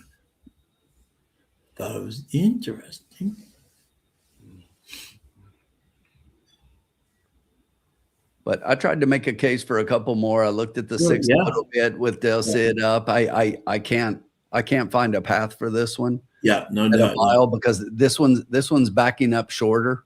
Yeah. I just don't think that he's going to want the mile. And then the 10 was the other one that I tried.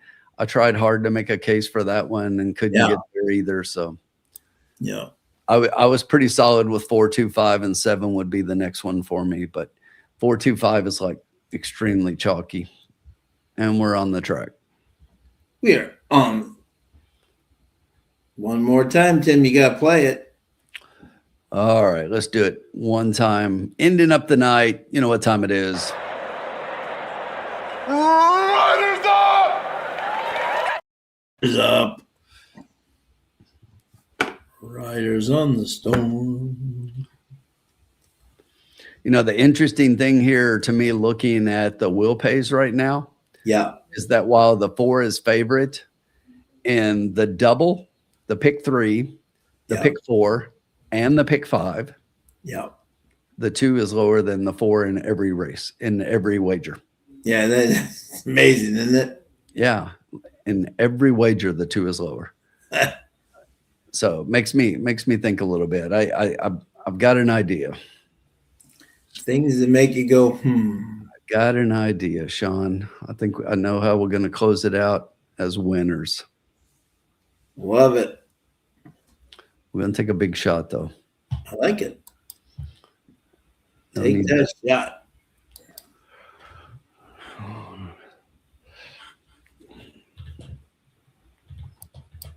Take that shot and show it how it's done.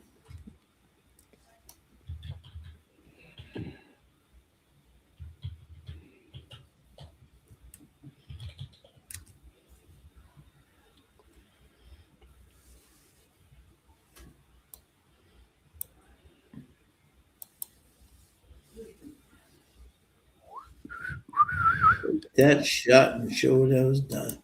Thank you to everybody who's joined us tonight. What the heck is groundhog? Groundhog. I'm trying to follow SDV, SD, SDV. Wait, what are we doing here?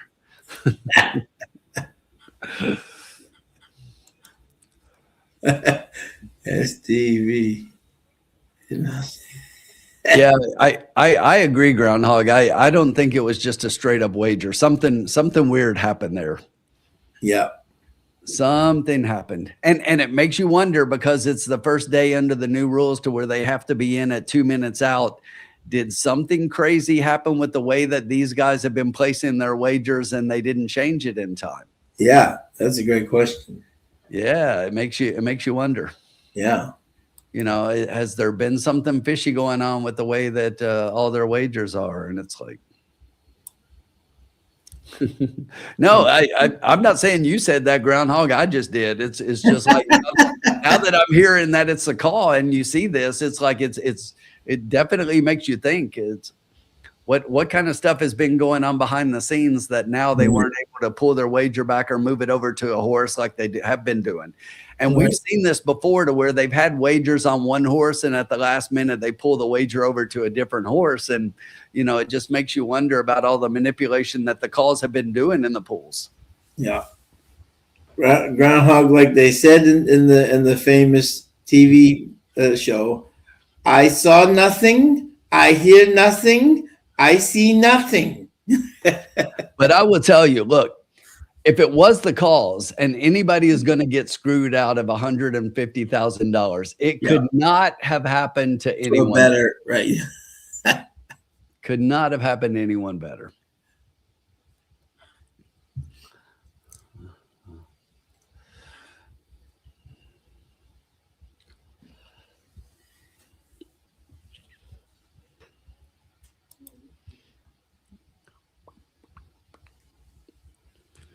The wager was uncancelable. Ooh, wow.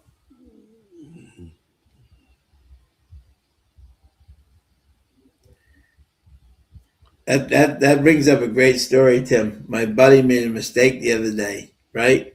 He was putting $500 in a horse at Hong Kong, Happy Valley, and he bet the wrong horse. You can't cancel bets for Hong Kong once you put it in. Wow. And he put the wrong horse in, and it came in eighth. Wow. Oops. He didn't know. He said, oh, I'll cancel. I put the wrong horse in, and nope, can't do that. All right, Sean, 2 minutes. Let's put this last wager in. There we go. Let's win it.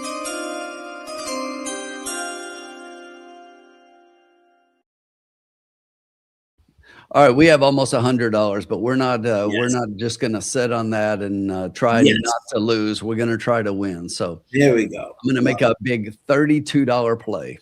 Love it. And here it is. I'm going to play a $2 trifecta, 2-4-2-4 with all. Love it. There you go.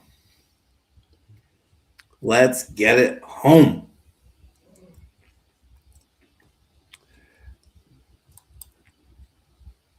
Love it. Let's try to hit something here.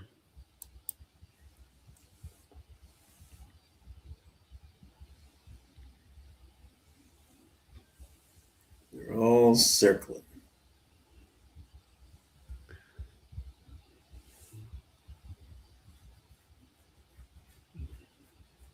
Nearly 2 money.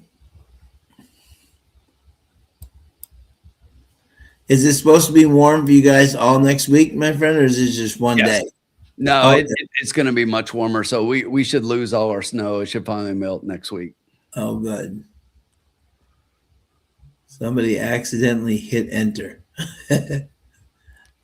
Oops. Oops. Sorry about your luck. Sucks to be you. It sucks to be you.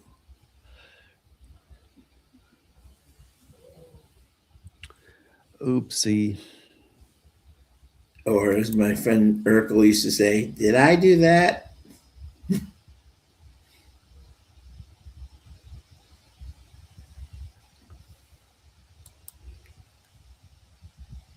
They're circling, heading towards the gate. One last time tonight. Here we go. Again, thank you to everybody joining us tonight.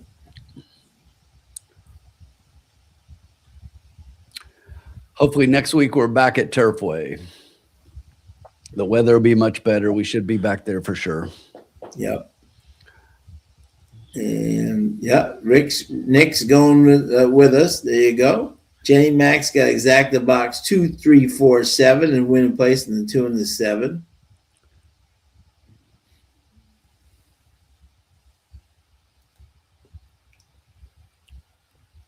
Let's get this home and win some money. It's post time. Tim, did they end up running today at 1 or did they cancel again, Turfway? No, they ran. They did. Okay, yeah. Yeah.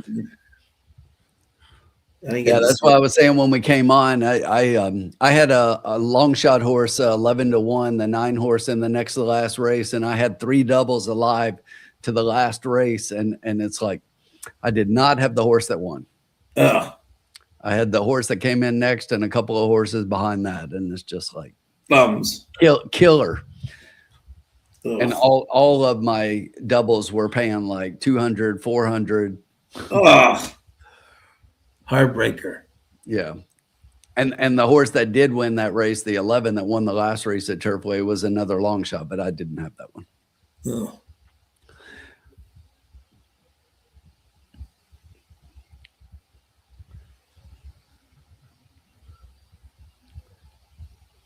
All right. Loading up for the last Delta Downs. Couple more to go.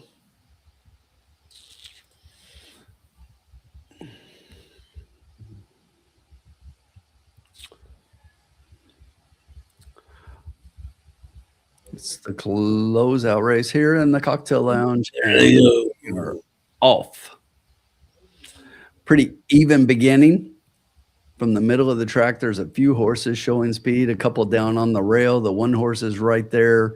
The 4 in between horses and the 6 from the outside. The 3 is trying to look for room down on the inside. It's a cavalry charge as we head, and they kind of straighten themselves out. Heading into the turn, it's going to be the 1 horse leading, the 4 in between. The 6 is going to go 3 wide to the outside, putting a nose in front. Another couple back to the 9 going extremely wide down on the inside is the 3. In between horses, there is the 8 horse. Then you've got the 3, the 5, and the 10 is at the back of the pack. The quarter, 24.71 up front. Little bit of a Jimmy at 50-1, has about a half takeover in between horses. Tom's Lucky Mo is on the outside. It's another 4 lengths back to Lewis Memorial in 4th. Just behind that one, the 7 and the 8 are by a length, and the 3 down on the rail inside that one. The half went in 50 flat, and there goes the 4, SD's Takeover. The 6, Tom's Lucky Mo, is right there. The 2, Lewis Memorial, getting in gear from further back. We need this 2-4. Come on, 2-4. Come on now, 2-4. These Takeovers right there. Here comes Come on, the 2-4. Here we go. Shot in 3rd. Come on, long shots. Here we go. Come on, 2 and 4. Here we go. Get out of there, 3. Hang on, 4. He's not going to hold. No. This 3 is loaded. They need to take a look at this 3. They need to do a drug test. They need to do a drug test on this 3. And I'd be surprised if there's not an inquiry. Because listen, there were 2 things that happened. Watch the race replay on this 3.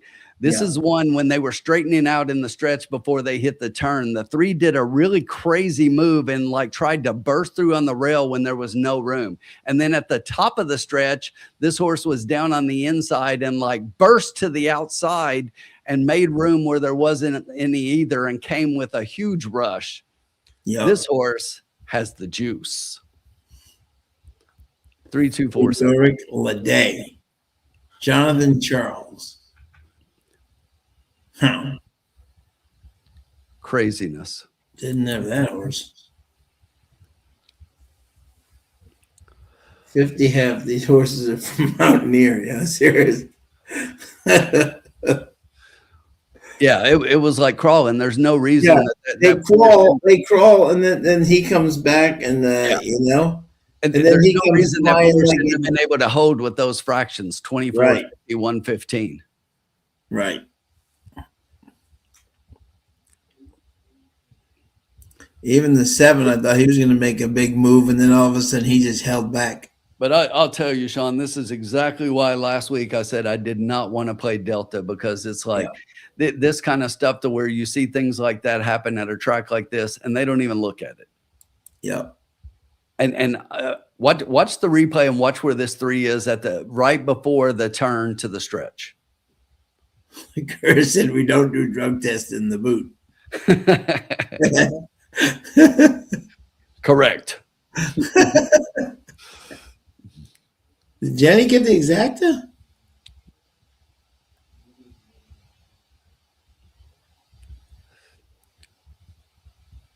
I haven't seen anything saying an inquiry or anything. No, but, no.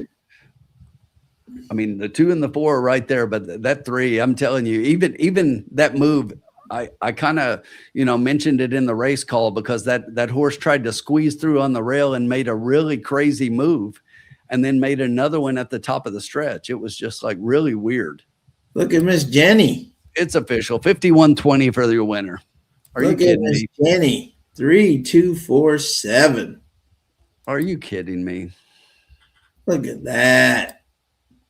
Jenny actually had the super. Jenny, why didn't you play the super? Or did you? Nice job, Jenny. Good hit, especially with that 3 on top. Big money on that one. Good job. That was fabulous. Jen, did you hit the super, Jen? I don't know if you play supers, but man, that's amazing. Yeah, all 4. That's pretty good. Oh, Bobby had it. Oh, look at Bobby. Yeah, I think you did, buddy. Let's go with Bobby. I'm gonna give Bobby his due, man. Bobby, you got to put boom like Jen does, so we know that. Hold on, I got to get through Groundhog's 18 S's. There we go. Look at this, Bobby D, 3-4 with 2-7. He had to try. He had the super too. Look at that. Good job, Bobby. Well done, sir. Way to finish strong. Oh, don't play supers. Okay, I don't either. I don't know what type of. I play supers one day. Yep. Derby day. Yeah, Derby day. Yeah. I play supers in the Kentucky Derby, because in that 20 horse field, and as a matter of fact, go back and watch our Derby day video last year. I hit the super. Yeah. Jay Worm, we'll see you soon, my friend. And gave it out on air. Thank you as always. Yeah. Yeah, that's right. Yeah, absolutely. Jay Worm, thank you as always, my man.